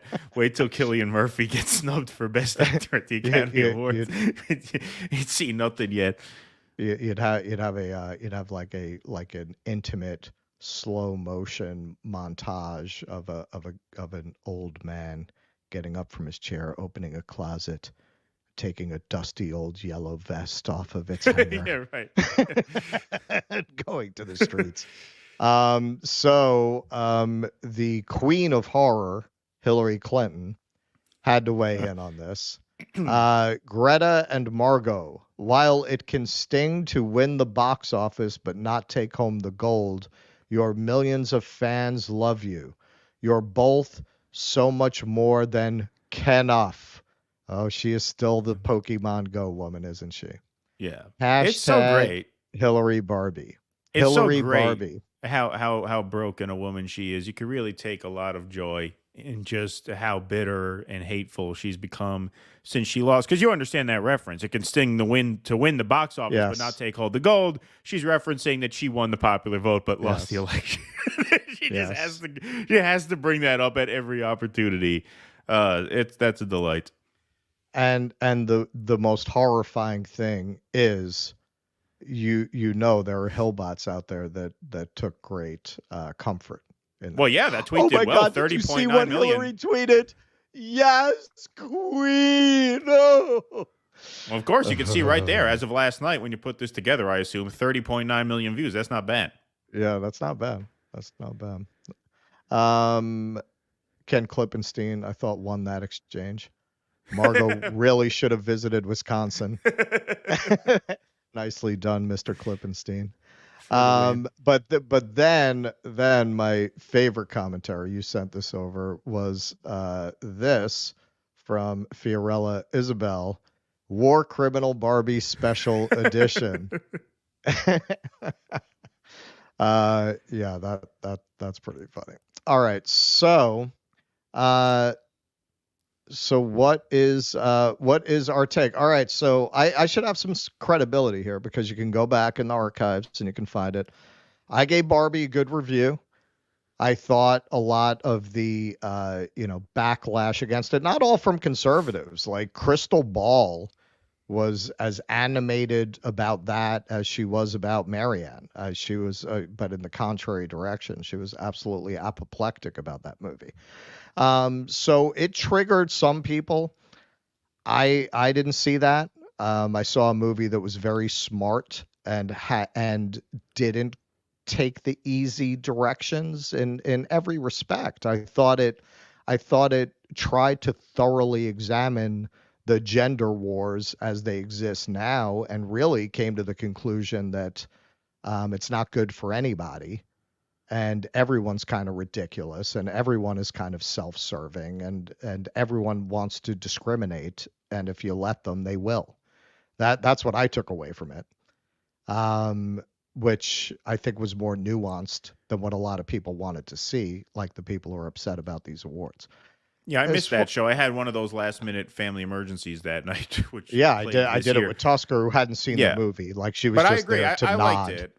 Yeah, I liked it. It was smart. It was very good compared to what it could have been. Like, that's what was kind of key to Barbie's success, is that this is a movie. The source material is basically a set of TV commercials.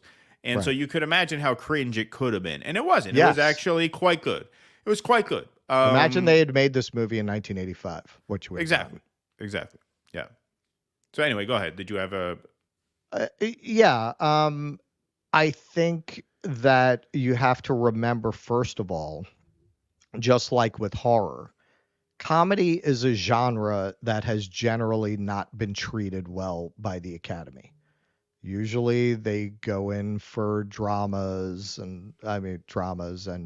You know, biopics, war movies, things like that. Yeah. Yeah, the comedy is one of those. It's an old snobbery to see comedy as a low form, right? I mean, there's going back to Greece, seeing comedy as like a low form relative to tragedy. So they will tend to snub comedies in general. Also, remember, this is something newfangled, which I'll get to. I haven't watched the Oscars in their entirety since Goodfellas, and I will explain why. So apparently they changed it, which I didn't even know that until I did research for this segment. So now they nominate 10 Best Pictures, but they still nominate only 5 directors. Yeah, so if I could just interject, because this was a point I was going to make now that you brought this up. So they implemented that change after 2008, when The Dark Knight was clearly like the zeitgeist movie of the year. That was a movie that had everybody talking, right? But they didn't nominate that for Best Picture because they only had 5 slots. What won Best Picture that year? Slumdog Millionaire. Anybody remember that movie exists? No. So The Dark Knight was clearly the film of the year. And so there was a lot of backlash to the fact that this huge movie got snubbed. Heath Ledger won the Oscar for his role, but the movie itself was largely ignored, didn't get a director nomination, a picture. So after that, they changed it where you could nominate up to 10 in the Best Picture category, but everything else had to be was capped at 5 in terms of the personnel, the directors, the actors, and the writers, and things like that. So that's their way of trying to acknowledge popular tastes while maintaining their snootiness. Exactly. And so that's what so that rule change was really to accommodate movies like Barbie, which are good. It's not a great movie. It's a good movie. Very good considering it could have been really bad. Like, very good compared to what it could have been. But not a very good movie. A good movie that was this huge success at the box office, made this cultural impact. They expanded the category to 10 so that they could give them a nod in the Best Picture category. They don't have the same flexibility in the other categories, and the movie is not a great movie. And so I don't think the director was snubbed. I don't think Margot Robbie was snubbed. She was fine in it. Wasn't a great performance. I haven't seen all the movies this year, so I don't know what the competition was in the lead actress category. But America Ferrera got nominated, and Gerwig got nominated for a screenplay, and the movie got Best Picture. So what's the problem? All right. Well. Since we're getting into this now, people buy Redken. No, that's not what we're here for. So since we got into this, so let's make this point. Let's look at what got nominated. So American Fiction, Anatomy of a Fall, Barbie, The Holdovers, Killers of the Flower Moon, Maestro, Oppenheimer, Past Lives, Poor Things, and The Zone of Interest. All right. So if anything, when you look at that list, it seems kind of like they bent over backwards to nominate Barbie because it was a zeitgeist film. You look at this, which one of these is not like the others? All of these others are very typical Oscar nominees, and Barbie is the exception. So one imagines if in 1977 they had 10, Star Wars would have been on the list, right? But it's not the kind of Star Wars was nominated. I'm pretty sure it was nominated, but it lost. It lost to Annie Hall. That was a famous thing. Did Star Wars get nominated? I'm pretty sure. Tell us in the chat. We have the best people. Yeah. Tell us in the chat. So Best Actor. And again, I mean, this is how the Academy Awards have always gone. It's usually a few films that, give them a hard on, and those get all the nominations, right? So you're going to see the same films over and over again. Bradley Cooper, Maestro, Coleman Domingo, Rustin, that one I don't know. Paul Giamatti, The Holdovers, Cillian Murphy, Oppenheimer. So Best Actress, okay, it looks like pretty stiff competition, and it looks like it's pretty fair against these because, as Keaton pointed out, Margot Robbie was fine. There are a dozen other actresses you could probably name off the top of your head that would have done just as well, if not better. It wasn't one of those, oh my God, I can't believe what she did. I mean, it's Barbie. You know? She's like, mid, as that Australian guy that Nick Adams said. She's mid. She's mid. Annette Bening in Naiad, Lily Gladstone in Killers of the Flower Moon, Sandra Hüller, Anatomy of a Fall, Carey Mulligan, Maestro, Emma Stone, Poor Things. So I'd like to ask the people who feel Margot Robbie was snubbed, which of these women you would remove to put her in? Like, which of these women do you feel didn't deserve it as much as Margot Robbie for being pretty? Right. I mean, she was fine. It was good casting. I mean, she's the perfect person to play that role. But they got five slots, and it was a competitive year, it seems. Yeah, like I'm not a Margot Robbie hater. She seems like a perfectly nice person. She doesn't say anything stupid like "I hate Barbie." Like, she doesn't pull a Rachel Zegler kind of thing in interviews. Barbie, I always found Barbie terrifying. Like, why are you giving me this doll? She doesn't. She didn't go on a fuck Barbie press tour when she was promoting the movie, as they call it now in Hollywood. She didn't pull a Zegler. Right. Yeah. Exactly. Yeah. And okay, so Best Director. You know what? You know what you notice when you look at this? A lot of the directors of these films are not listed as Best Director, including Bradley Cooper. He's not there. He's not there. His movie is there. Maestro's there. He's not there. So she's not the only person. You could say, oh, well, all the other directors got nominated. They didn't.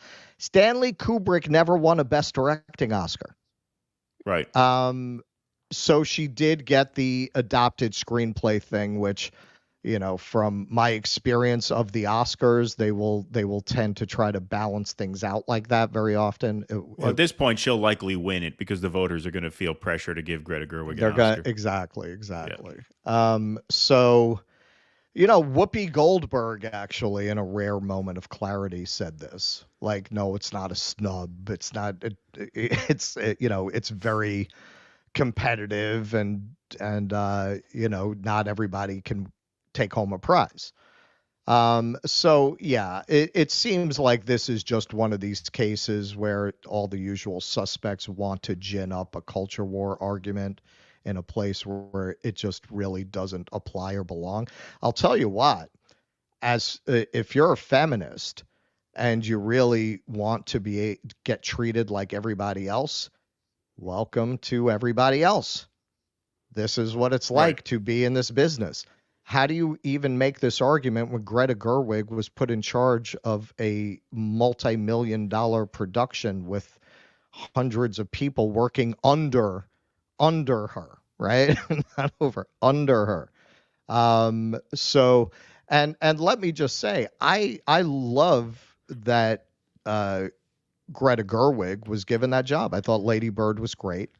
And in terms of the argument, a lot of people make that, yes, we need more voices. Yes, as a lover of dramatic arts, when I see something like Get Out, when I see something like Sorry to Bother You, it brings joy to my heart because, yes, they've kind of played out these genres all from this straight white male point of view. It's played out. Like, what can you do with it that hasn't been done?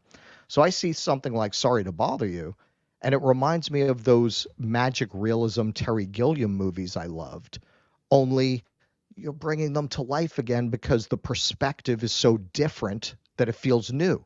It feels fresh. Same with Get Out. It's a very played out genre, but you brought something new to it by bringing different creators with a different perspective. All of that is great, but it doesn't mean everybody gets an Academy Award. You make a movie like Barbie, you're probably not getting a Best Director Academy Award, whether you're male, female, or anything in between. Yeah. And like I said, it didn't need one. I mean, she got the screenplay nomination. America Ferrera got Best Supporting Actress, and the movie got Best Picture. It got 8 Oscars. So it did very well, all things. Well, see, that's another thing. It's not like this movie got ignored. No. I as a fan of much maligned by the Oscars categories like science fiction, like horror, like comedy, to see people freak out about a movie that got 8 nominations, I'm like, you do not know the horrors I have seen. Movies that I love that got just absolutely ignored. So, that's pretty typical of the Academy. And you got to remember, okay, you want to play in this world. That's not anti-feminism. That is feminism. She's going to get snubbed when you do a genre movie like everybody else does. It's part of the game. Welcome to the big leagues. That's how it goes. Exactly. All right, let's take some super chats here. But think of the mental energy it must take to actually support Biden. Think of all the information you have to ignore, suppress, and wish away. Of course. Indeed. Sparky, thanks for the $10. American school system rewards obedience to the point where MDs who spent the most time in that system obeyed authority and went all in on the pandemic thing. Creativity and cool people are filtered out. Yeah, I agree with that too.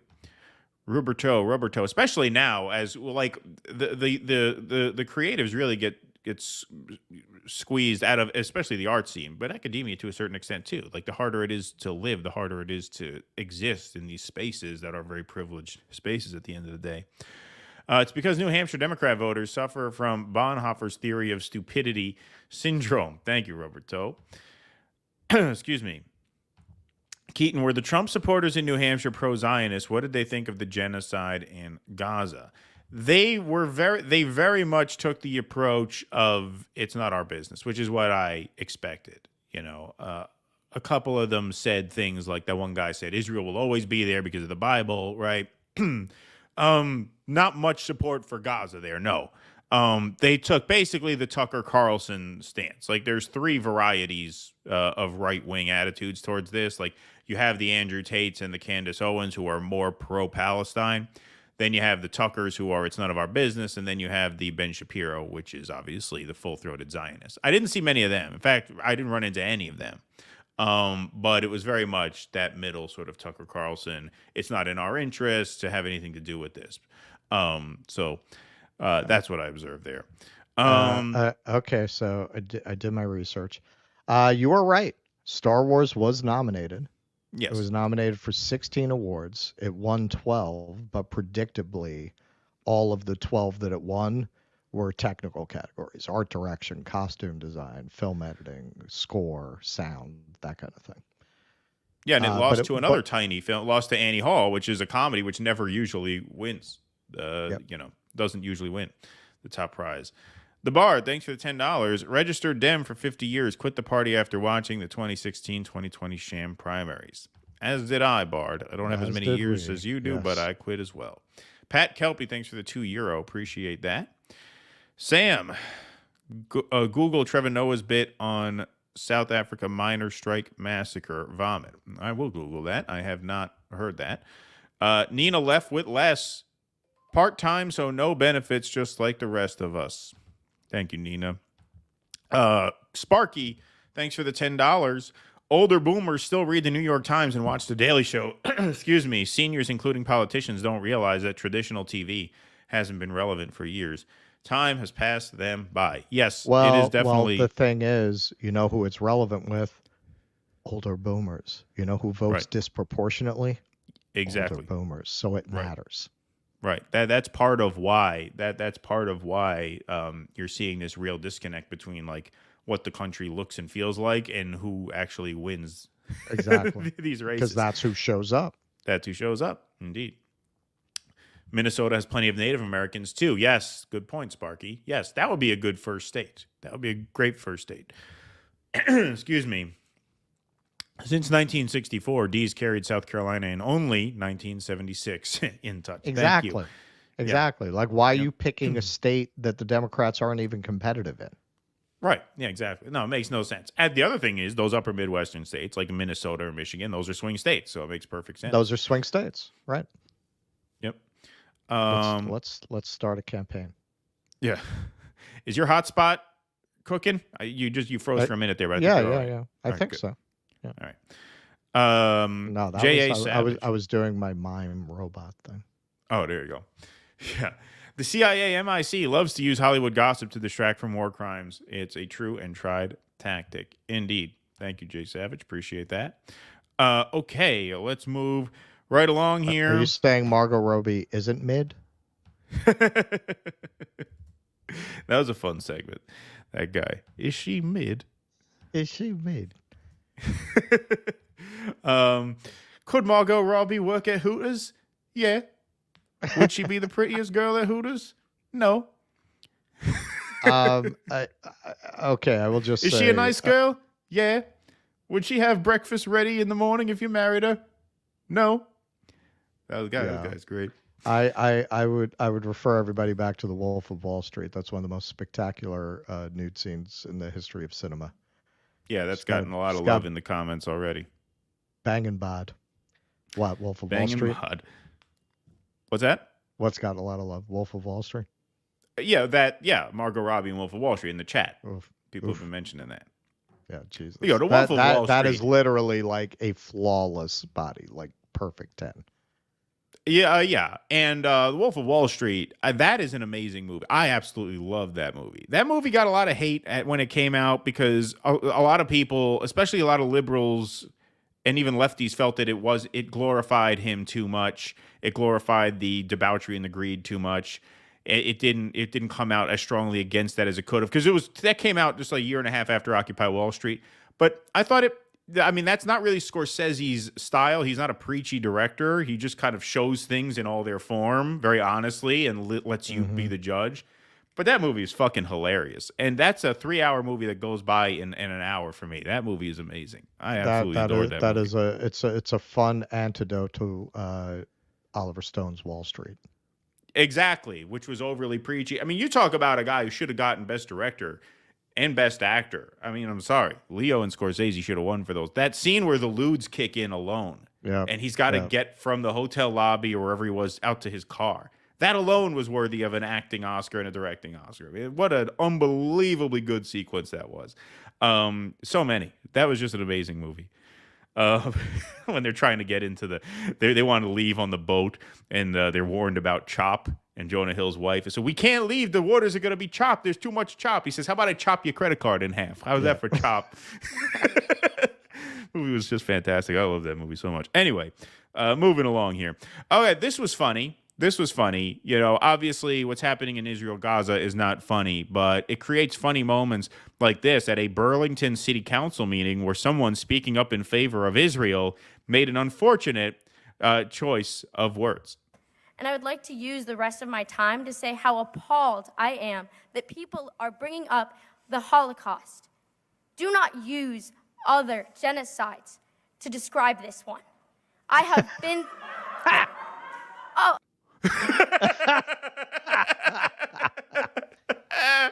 You know, I didn't believe in Yahweh before that sequence, but now I do.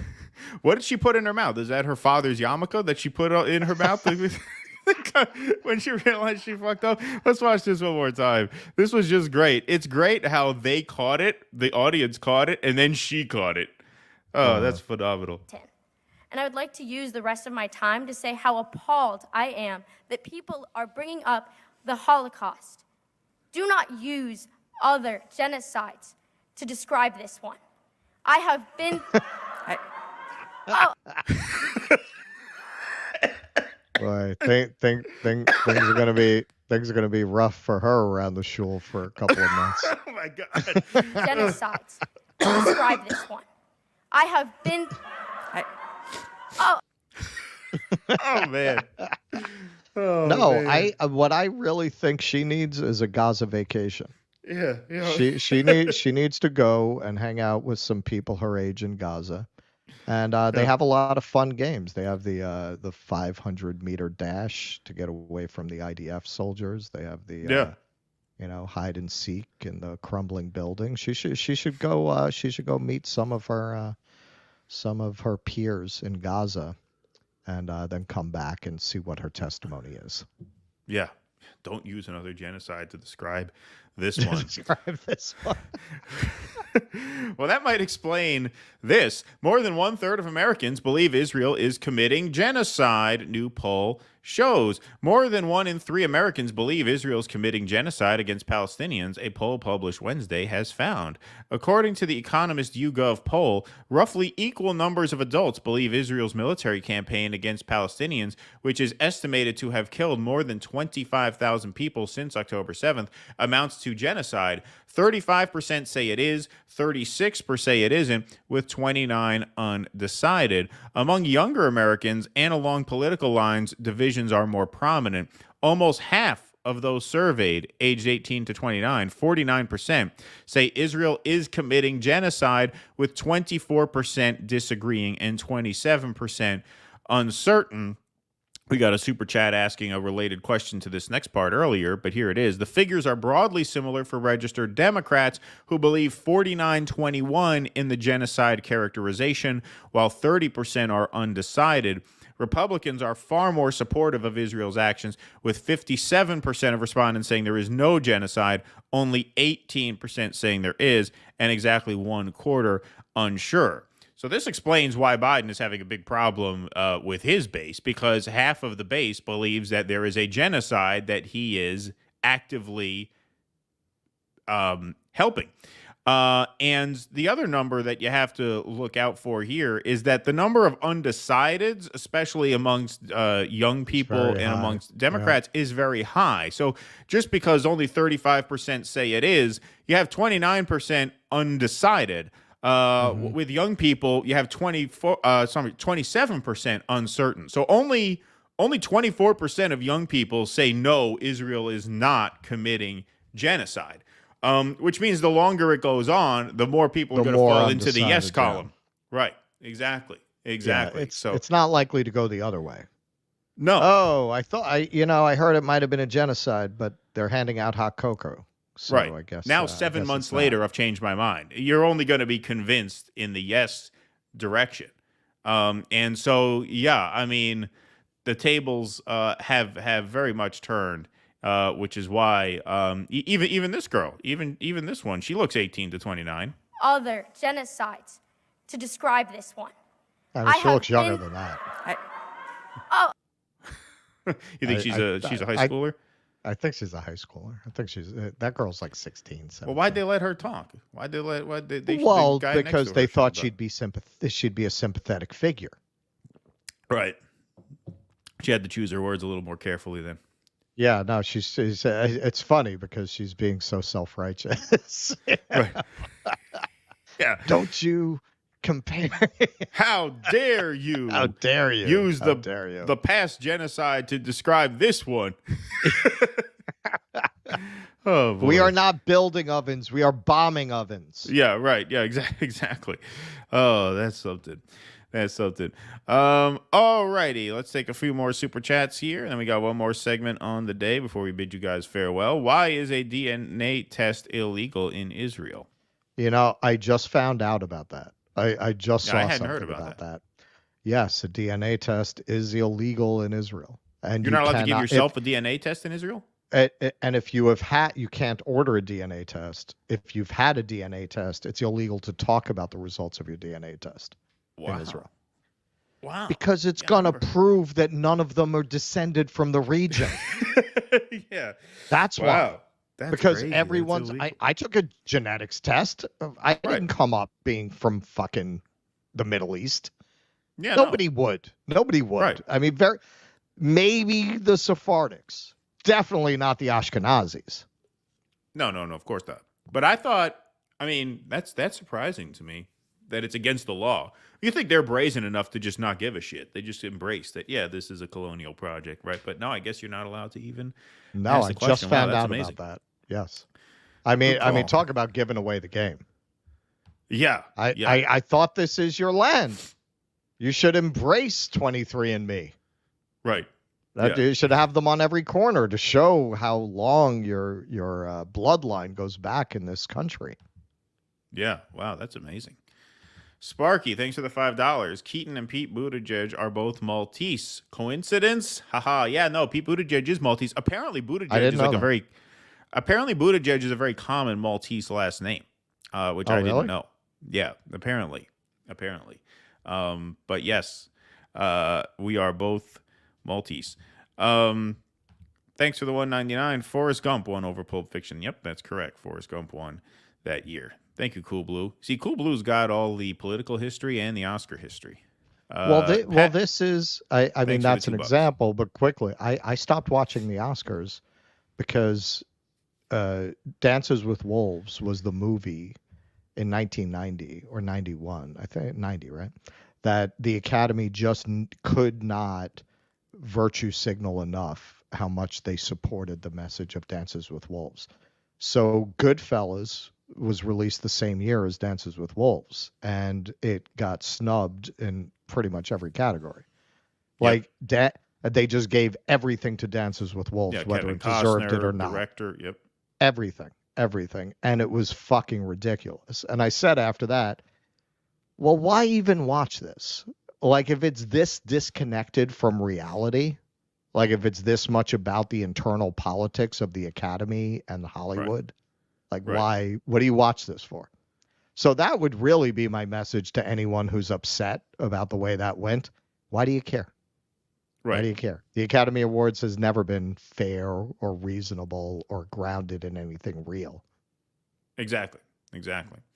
Well, Spike Lee, I think Spike Lee had Do the Right Thing. I think Do the Right Thing and Driving Miss Daisy. That was another one. That was another one. And Spike Lee was like, you're going to give it to Driving Miss Daisy? Like, I made a real movie about racial politics, and you're going to give it to this movie about a black chauffeur in the South who drives around a white lady when I made this great. Yeah. So, that's another example. Yes. Yeah. That movie at the time, Do the Right Thing, was released. I mean, Spike, in a lot of ways, was ahead of its time, because you want to talk about somebody who really reimagined filmmaking from a different perspective. Do the Right Thing, when that first came out, it was like a revelation. Nobody had ever really made a movie like that before. It was amazing. It was amazing. The idea of Driving Miss Daisy. I mean, you want to talk about a symbolic snub? Yeah. There you go. And Do the Right Thing, I mean, is just an incredible movie. It's just an incredibly made movie. Yes. I mean, it is a revolutionary, considering when it was made and the content and the subject matter. But just as a piece of cinema, it's incredible. You know, the movie takes place on the hottest day of the year.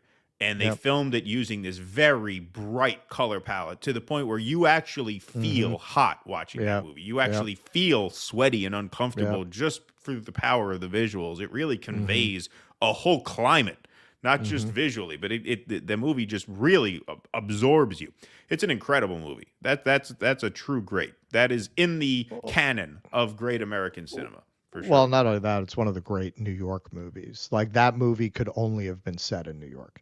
Yeah. The particular racial mix, particularly at that time. See, today it's Arab bodega owners. At that time, it was Koreans. Because the Koreans had taken over all the bodegas, and it was creating resentment in black neighborhoods that deals with that. Like, it was very grounded in the New York of that moment. Yeah, no, for sure. Choosy Heretics, choose Carnation Revolution now. Thanks for the $1. Good screen name. Dying's easy, comedy's hard, says Sparky. Thank you, Sparky. Here's Cool Blue with some more Oscar history. Oscar went beyond 5 Best Picture slots, starting with the year 2009. That's right. That year's winner was The Hurt Locker, with a Best Director win for Catherine Bigelow. Indeed. Arcana Soul, Daily Show Magic was when they were simply a parody of news in general with things like Steve Carell's Beat segment. They forgot how to parody and became another news show with snarky rich kid vibes. Yeah, I think it's a good point. Thank you for the donation. Thank you for that comment. Cool Blue, Stanley Kubrick and Robert Altman never won for director. That's true, indeed. Kubrick never won, neither did Robert Altman. Extra Bulla, I was cheated out of a train stop in Cleveland. I hope the move went well. Extra Bulla moved to Chicago last week, apparently. You were telling me. So I hope you're settled in and hope the move was good. You moved to Chicago? Yep. From New York? That's right. Why the fuck would you do that? Listen, man. Well, if you're going to live in the country, live in the country. There's no fucking reason to move to Chicago. I mean, who knows? Maybe he's got his reasons. I never know. Well, as a New Yorker who lived in Chicago for a year and a half, Chicago. I guess you're moving at the right time, because it can only go up from January. Yeah, it is aggressively, violently cold in Chicago. It's evil. It's evil, really fucking brutal. cold. It's the kind of cold where you think you're going to get Jack Torranced. I've never felt cold like that in my life. I've been to Chicago a few times in my life, but I went once in the cold weather months. I went in March, so it wasn't dead of winter. But even March, I was putting together a food tasting tour, so I had to walk around a lot. Horrible. The Dude, wind you don't even know. It's just this time insane. of year. You go there this time of year, like, because your body adjusts. Right. You live in Chicago. After a while, if you walk out and it's 21 degrees, it feels warm to you. Oh yeah, of course. Because you're so used to it being just fucking zero. Right. And the wind. Yeah, I don't know why you do that, man. I gotta ask him. I'm curious. Like, what did you need to get out of town? You owe some gangsters money? Like, why would you move to Chicago? Which, especially when I lived there, it had a lot of crime. Like, things that, it's funny because TV and movies focus on New York and New York crime. They always focused on that. Yo, man, New York was never as dangerous as a lot of places in the country I visited over at that time. Chicago, we never had Crips and Bloods in New York. Like, that shit just never took off there. Where I lived, now it's, I'm sure, completely gentrified, but I lived in Wicker Park. It was gentrifying, but it wasn't there yet. And yeah, man, I have fucking gangbangers threatening to shoot me at the fucking Duck's hamburger place over there. Like, I never experienced that in my entire life in New York. And from what I know, Chicago has become much more crime ridden, and as civilization collapses. So, it says he was born there? Going home. You were born there? Oh, you're going back where you came from. All Back right. to your roots. Well, that makes a little more sense. I thought, Bolo, you were from the South, but I guess you moved to the South from Chicago. I kind of assumed he was from New York, actually. He told us when we first met him, you lived in Mississippi for a while, but I guess you're from Chicago to Mississippi to New York. All right, so let's do one more segment here. We got one more. So you may have seen. So why not Mississippi? How do I know? Well, fucking ask him. God damn it, we're doing an interview now. You want me to ask him now? Yeah, we're going to interview him now. Yeah, bring him on. We're doing an We're scratching the next segment. We're going to doing bring on an extra interview by bullet. Dude, I'm trying to get more money out of him. Shut up. Yeah, no, he's. No, All right, everybody. No. I just want to throw in, at the risk of Keaton getting an aneurysm. Yeah. I will say one thing I have found lovely in the South, and I don't know, I guess this just never came up when I came down here before. The kind of place that the way I'm dressed, walking around, you would not be able to walk into in New York. Not only can you walk into them, they're very nice to you. Like the tuxedoed waiters with the white gloves. I'm walking in with a fucking blue hoodie, and they're like, yeah, I'll get you a table, 5 minutes. New York, they'd be like, no, sorry, we have a dress code. I checked out a beautiful antique store that had, old instruments and tables and things, literally things out on the floor that are labeled at $2 million. Wow. Not only will they let you just walk in and walk around, they're very nice. Like they'll tell you, we're closing in 20 minutes. So if you're really interested in fine arts, you want to go to the second floor. Yo, that place in New York, an equivalent place would be on Fifth Avenue, and they'd fucking laugh at you if you were dressed the way I was dressed and you tried to walk in. Yeah. So all that to say, Bulla, why didn't you go back to Mississippi? I like it down here. All right. Here we go. This is our last segment of the day, folks. You may have seen this video circulating on Twitter. We're not going to play this on YouTube because we can't, and I wouldn't want to subject you to this anyway. ITV report captures a moment Palestinian man is shot dead minutes after speaking to the media. This is from The Independent. A children's clothes seller from Gaza, standing unarmed among a group of Palestinian men holding a white flag, was shot dead minutes after speaking to an ITV cameraman. A report aired by the British public service broadcaster showed the events unfolding as the group of 5 Palestinian men tried to reach family members stranded in a house inside an active combat zone. Ramzi Abu Salul, a 51-year-old clothes seller, has been identified as the man who died during the incident. The Israeli army had instructed the group to evacuate Khan Yunis, which has been encircled by IDF forces, but Salul's mother and brother were unable to get out from a house nearby.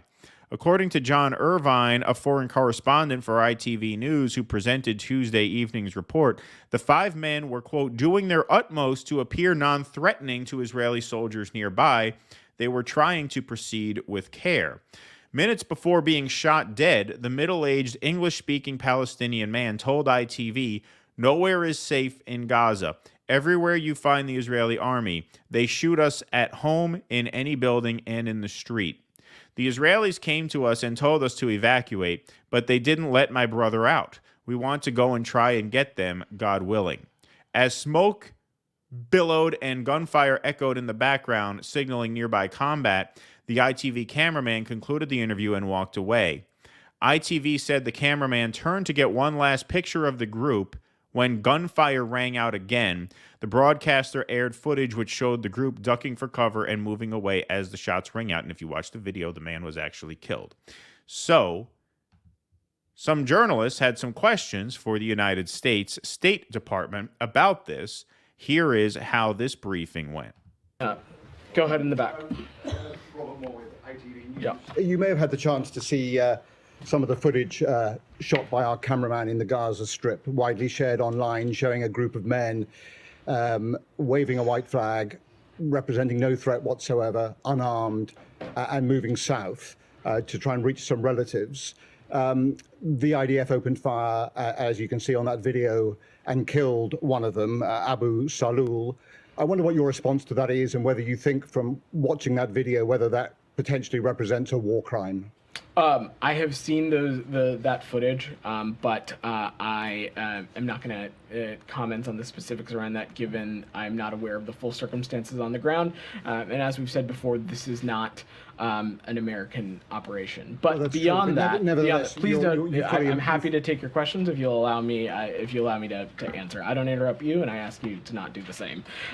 As a general matter, though, we have not parsed our words about the moral and strategic imperative that the government government of Israel and the Israeli security forces have to take every effort possible to minimize civilian casualties and minimize impact on civilians.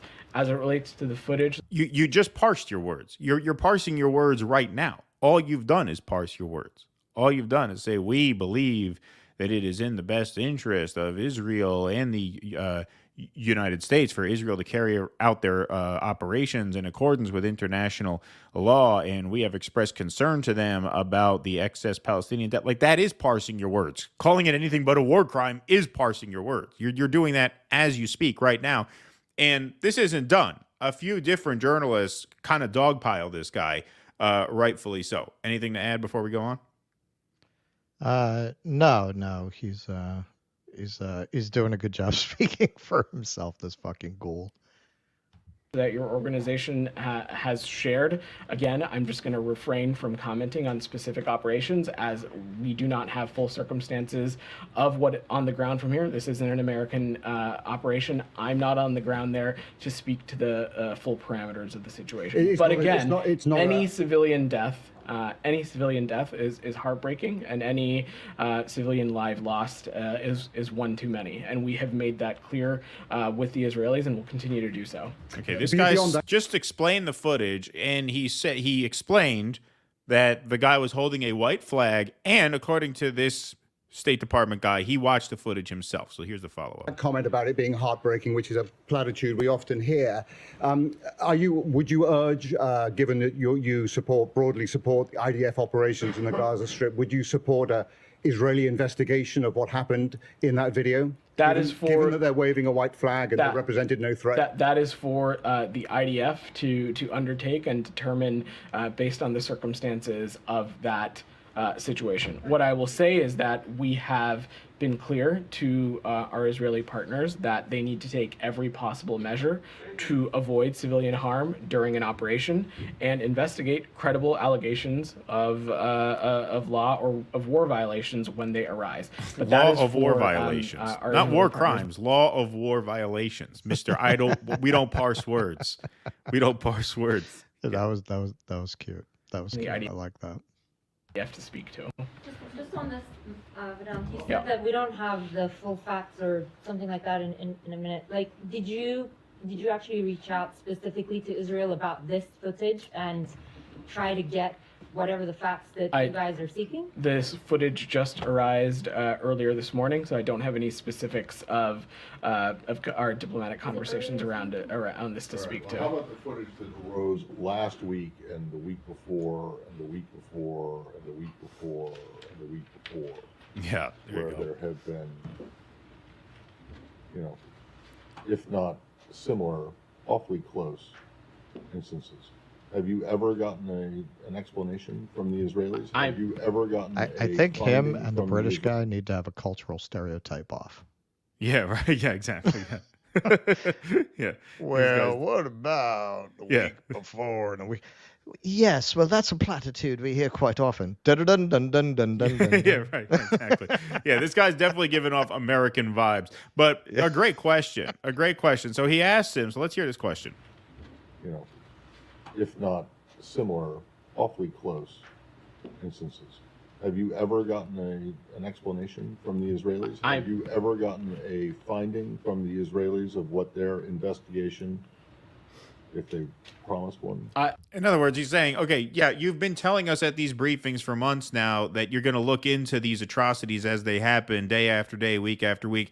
Have you ever gotten any satisfactory explanation from the Israeli forces that explain any of these crimes that we've been asking you about for the past few months? Has there ever been any follow-up? Because you've given us this runaround a million times.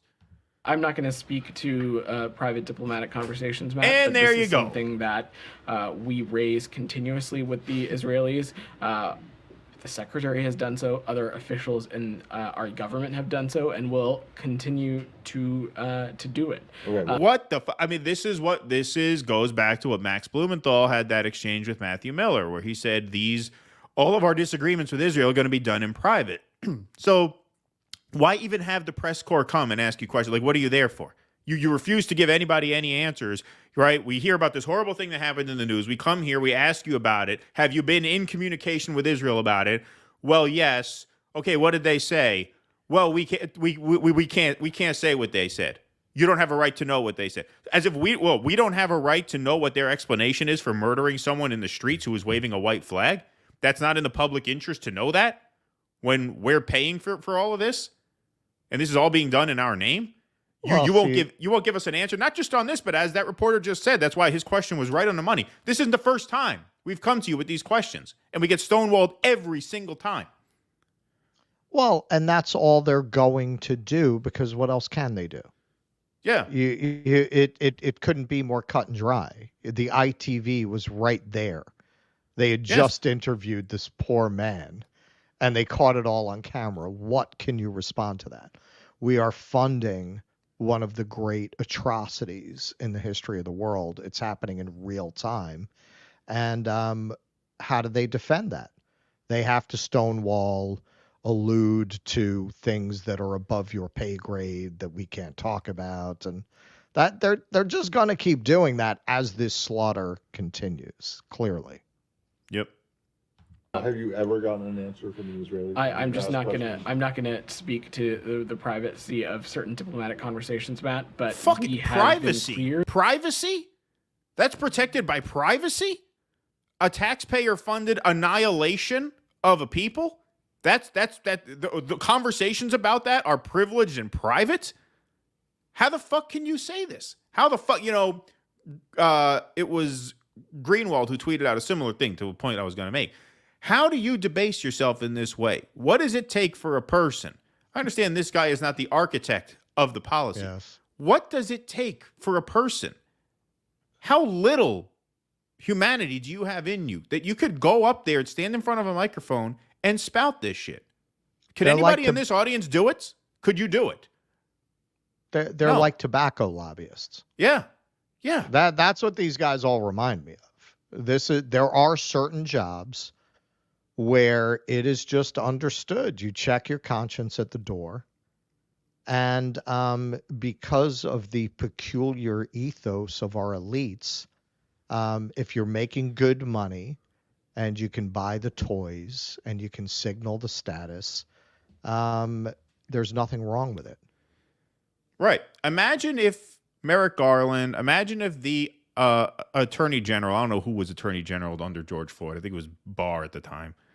What if he came up and gave a press conference, and somebody asked him, hey, have you had a conversation with the Minneapolis PD about what happened? Yeah, I did. Okay, what did they say? Well, I'm not going to violate that privacy. I'm not going to say what they had to say. What would the response be? This guy said, sure. Yeah, they just shot a guy waving a white flag in broad daylight captured on camera. Have you talked to them about this? Yes. What'd they say? Well, that's a private conversation. Could you imagine? Could you imagine? Unbelievable. Well, yeah. I mean that's another thing. And we just saw the write-in result in New Hampshire, as we just talked about. It's because the people who would interrogate that, as we saw from that polling, let's not make it out like, we'll often point out these selective cases like Tucker Carlson or Rand Paul, but the majority of Republicans don't think it's a genocide. So there's no help from that quarter.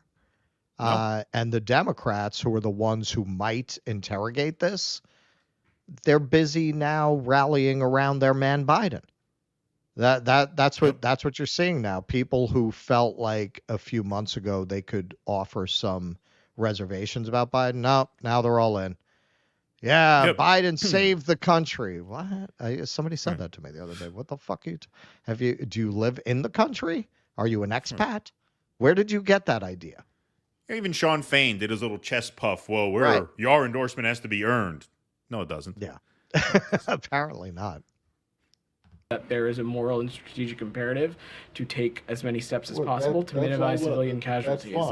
That's fine that you say that, but then when you are asked specific questions like this relating to specific footage, and this is not the first time that this has happened, you've been asked repeatedly about this, and then you come back and say, well, we've raised questions with you. We've asked the Israelis questions. Have you ever gotten a response to any of those? These conversations. I'm not asking you for the details. I just want to know. We have. These conversations are private. We have raised with the Israelis specific circumstances, and we have you have received gotten answers? Correct. I'm not going to speak to those conversations right now. In any case, are you aware of that the Israelis say, we screwed up here? I'm just not going to speak to the private conversations, Matt. Yeah. We're all on a need-to-know basis, folks. We're all on a need-to-know basis. It is not for us to know what this government, who we are funding, it is not our business to know what their explanation is for having gunned down an unarmed man in broad daylight waving a white surrender flag. That is not, we are not allowed to know that, apparently. Apparently that is privileged and private information.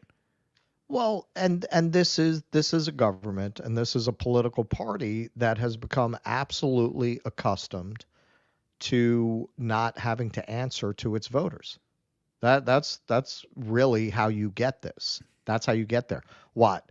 The people who still vote for Democrats are going to hold them accountable? Exactly. They're not going to hold them accountable. So, you know, some Muslims who might have voted for them are going to hold them accountable. Apparently, they feel that the Zionist lobby that they're going to lose by trying to placate those Muslims is just not worth placating the Muslims. So they're going to lose the Muslim vote. The youth vote, I would imagine they think they're going to be able to beat the Roe v. Wade drum to get them to come to the polls. Yeah, that's what they're betting on. But even that Roe v. Wade event, even the reproductive rights event, was marred by protesters chanting for ceasefire over and over and over again. That is just astounding. Like I said, it's a continuation, like that first interview, not an interview, the first line of inquiry that Max gave to Matthew Miller when he said, "We will discuss disagreements in private." That was right after October 7th. And I knew this is a very key moment because this is going to define how we come to understand what's happening there. So we're not allowed to hear what their explanation is. But they're not committing any kind of genocide or war crimes. Well, if their explanation was satisfactory, which you want us to believe it is, I guess, right? Because you want us to support your funding of all this. Why can't we know? The American voter. Sorry, go ahead. The voters are on a need-to-know basis. On a need-to-know basis. I speculate the IDF said, you're just going to have to cover for us on this one, too. That's probably what these conversations are like. We don't know because we can't hear them, and we're not allowed to hear them. But apparently the conversation goes, hey, how do we explain this one? What? You gunned down a guy and you shot a guy in the middle of the day waving a white surrender flag? What are we supposed to do about this? Best you can. Stonewall. Joe, sorry. We thought he was waving a gun. It looked like a gun. There's certain guns. They look like white flags, you know. Yeah. No, and what this also demonstrates, what these repeated incidents demonstrate, is it's a genocide. The soldiers on the ground understand it's a genocide. They understand that their job is to ethnically cleanse Gaza and sow such terror and chaos that any people who manage to survive this onslaught flee by hook or by crook, just don't want to be there anymore. Right. Otherwise, you wouldn't have so many incidents like this where they're waving white flags and they shoot them anyway. If they did not understand their mission as ethnic cleansing, they wouldn't keep doing things like this. The soldiers on the ground know what their mission is. It's to kill everybody and drive out the rest. Exactly. That's a great point. The point of terrorizing people, the point of so why would you shoot a guy waving a white flag? So that everybody knows it's not safe there. So that the ones that don't die get the fuck out and never come back. Exactly. Yep. Indeed. William Bartnicki, thanks for the $10. No lie, Keaton's looks brought me here. Oh, thank you. I thought Russell was kind of nauseating. Oh, that's not nice. I didn't read that in advance. Now I'm a dobular head too. Okay, love that guy. All right, good. All right. You saved it at the end there. You saved it at the end. Don't call my co-host nauseating. That's not a nice thing to say. Well, you think you can butter me up saying you like my looks and then you can call him nauseating? Yeah, but all right, you saved it at the end. All right. Jesus. I'll give you a pass. Loved Christopher Walken's character in Annie Hall. Yeah, that was great. Well, that's variation on my Planet Earth line, right? At the end of that conversation with the Christopher Walken guy, Woody Allen, he says, "All right, I gotta go. I got a meeting back on. I'm wanted back on Planet Earth. Back on Planet Earth. Yeah, I'm wanted back on Planet Earth." Leprechaun Alley, thanks for the 19.99. My Barbies always got you. My Barbies always you got lost. There's wow, this is a hard one. For YouTube, I loved Grizzly Adams. I'm still watching Keaton's visit to New Hampshire, and even better when you're high. Yeah, you definitely seem high based on that super chat, but I'm glad you're enjoying the footage. My Barbies always you got lost. There's for I don't understand that, but thank you for the compliment. Thank you for the donation, Leprechaun Alley. Appreciate that. I loved Grizzly Adams. I mean, I know what she's talking about. Do you know what Grizzly Adams is? Well, I couldn't understand the sentence. What was she saying, or he saying? I think I think they're high. Oh, okay. All right.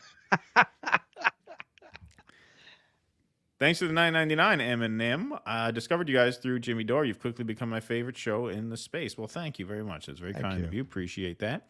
Folks, please hit that like button. Please hit that subscribe button. If you're over on Rumble, please hit that follow button. But yeah, hit that like. We need some help with the algorithm since this is our new morning time slot. And thank you all for being here. Sparky, the new Greta Thunberg, misspeaks. Ironically, German genes dominate in Israel. Is that true? Do they? True? I'm not sure. I mean they're that mostly Eastern that kind of makes sense because that would have been the group most likely to flee there. Yeah.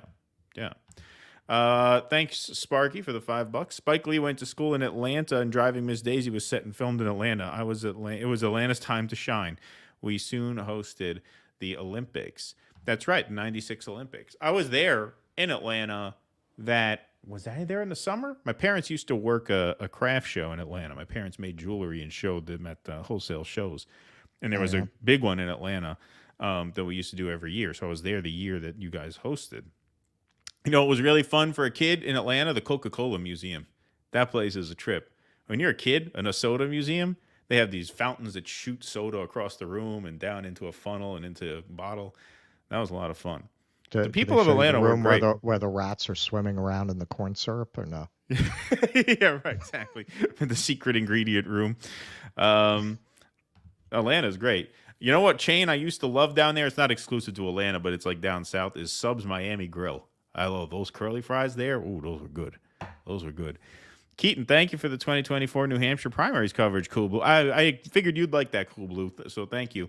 Nothing quite like on-the-ground experience. It's worth viewing more than once. You know, it's funny. That was the first piece of, like, actual journalism I tried to do, which is, like, actually going out and getting a story and being able to tell it. It is kind of fun. It is fun. You know, there is a certain thrill to it. You did a great job. Thank you. Pat Donahue. Oh, and for those who don't know, hold on, we'll do this in a minute. The IDF showing themselves for what they are. It's why I'll never entertain any lib defending Libya and Ukraine. The U.S. cares nothing for humanity. Indeed. Whenever they make a humanitarian case for an action we're taking, I say, well, okay, we can dismiss that out of hand because clearly that's not consistent with our actions in any other area. So why would that be the reason here? So why are we really doing this? Anytime we claim we're doing something for moral reasons, just cut right past that. Just ignore that. So what's the real reason then? Right. Exactly. By the way, for those of you who missed it, we did announce at the beginning, we know for sure we might be doing some more trips that we'll have to open up the fundraising for, but Russell is going to fly to London and cover the Day X Julian Assange hearing protests outside of the courthouse. So that is exciting. So speaking of on-the-ground reporting, we'll be doing more of that next month. We have some money in the bank to do that thanks to you guys who donated to our GoFundMe. We didn't exhaust it all in New Hampshire, so we're using the rest for this. And then we have some other projects coming down the pike that we have a Give, Send, Go that you can donate to. So if you want to donate to our special projects fund so we could do more stuff like the New Hampshire coverage, you can go to givesendgo.com/do dissidents and donate there. We don't need that funds to do London, but we will need it to do the other stuff. And apparently you guys want us to do all three. Yeah. Yes. So if you want us to go to Dearborn to interview members of the Muslim community and the big one, the Chicago Democratic Convention, donate there. London, you're on notice. I'm coming. Before I get there, I ask one thing. Get those fucking corn kernels off your pizza. I don't want to see that. Okay, that is we talk a lot about war crimes on the show. That's a fucking war crime. Not even not even fresh kernels. They get it from a fucking can and put it on pizza. If I see that, you're in trouble. There's going to be problems. I will have them reopen the Tower of London and put you in it. Yeah, wow, that sounds pretty disgusting. Sparky, thanks for the $10. NYC had a small town feel when I visited my cousin on West 21st Street in the early 90s. Perhaps unique for a big city. Maybe it's due to New York City's high population density. Well, that would be Chelsea. No, yeah, I know what you mean. I know what you mean. It can be weird. Like you'll keep running into the same people. It's how does that happen? There are 8 million people here, but it does.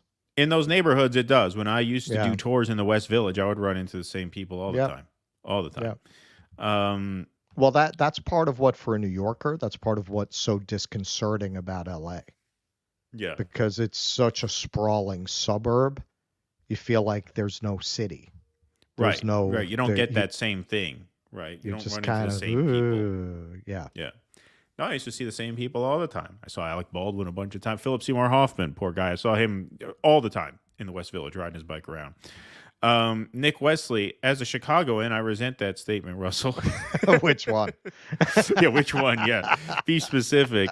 Pat Donahue, congrats, Keaton, on your new son. Attaboy. Thank you, Patrick. Thank you, Patrick. Appreciate that very much. Can't say we didn't know he had it in him. Right. Yeah. Exactly. U.S. government spokespersons sound like young students attempting an oral book report on a book which they haven't read. Yeah, exactly. That's exactly how they sound. And that's what they are. That's what they are. Eric Rousseau, we can't know the truth about Gaza because then we won't vote for Biden because Trump. F the duopoly, MSM, and the war machine. Defund the empire. Amen. Thank you very much, Eric. Got some more super chats to read here. TV News' biggest audience over on Rumble is people waiting for the plane. Yeah, indeed.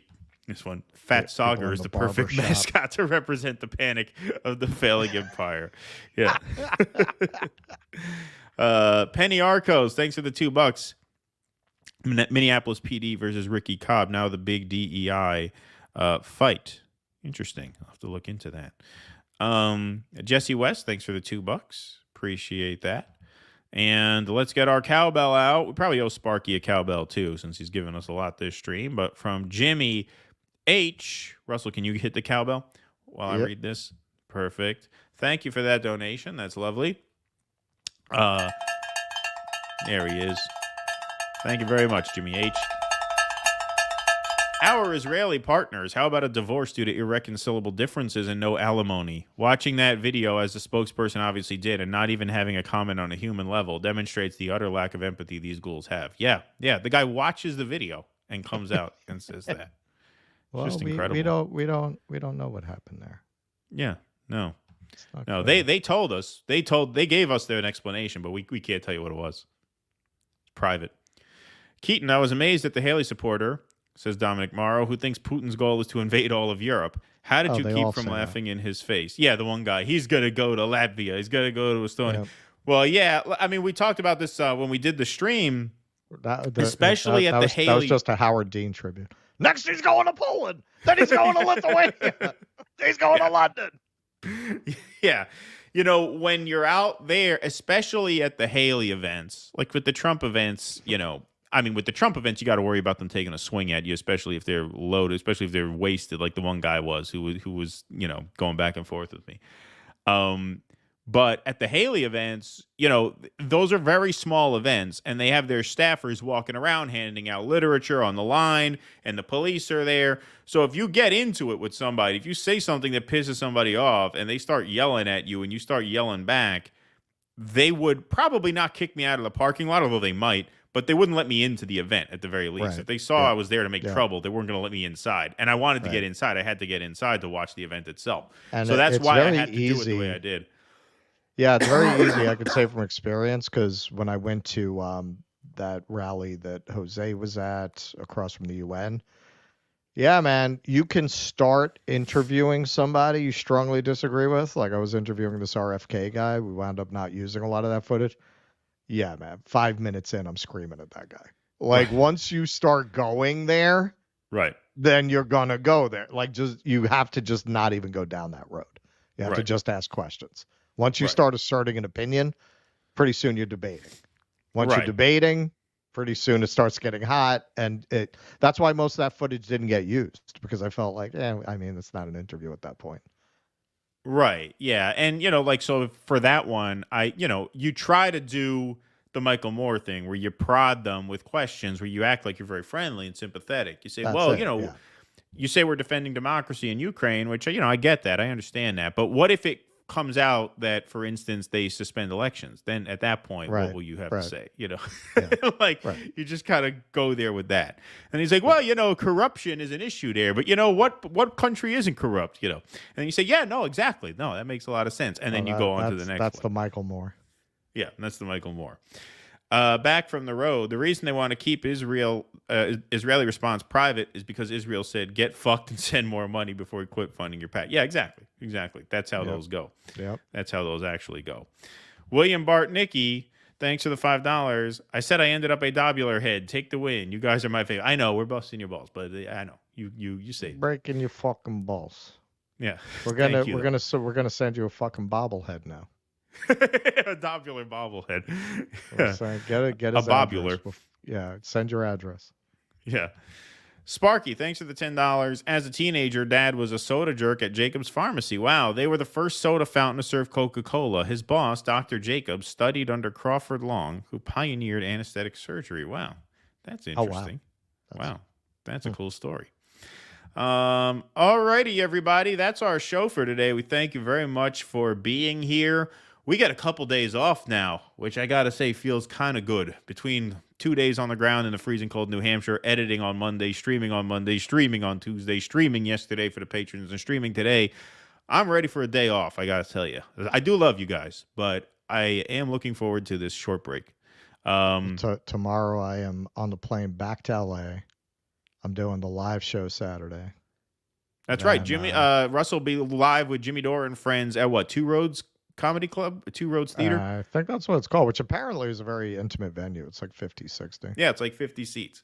Yeah. Yep. Apparently, according to Jimmy, it seats 100, but they're only seating 50 because they need equipment. I don't know why Jimmy, being in this business, wants to risk being at spitting distance from the audience, but all right. Well, they said that it seats 100, but I think they need room I've for said a lot of equipment shit about in people's there. mothers over the years. I'm not comfortable with that without a safety wire cage there. Yeah, you have to put a little spit guard up in front of your stool or chair, wherever you got set up. Yeah, so Russell will be live at Two Roads Theater in LA. When is that? Saturday night? Saturday, yeah. Cool. And then we're on again Sunday, and then Russ is hosting the Jimmy Dore Show. Starting next Thursday, we have Norman Finkelstein coming on Thursday, February 1st on the Jimmy Show. Yep. But we'll be live And a then few we times. have Jose coming on Jimmy Dore's on the 3rd to make a very special announcement.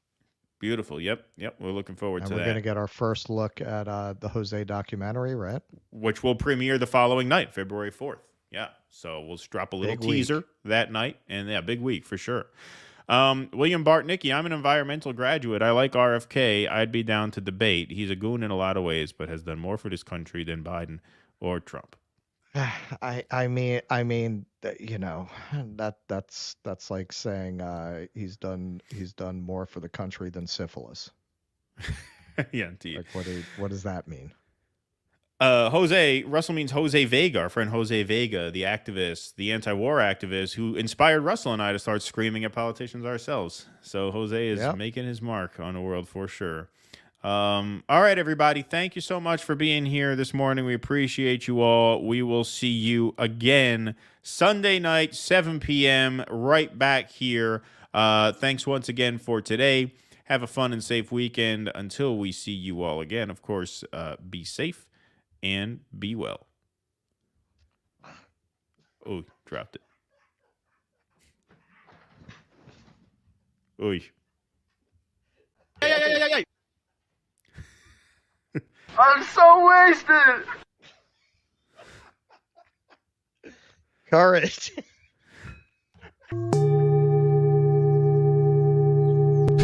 Please clap.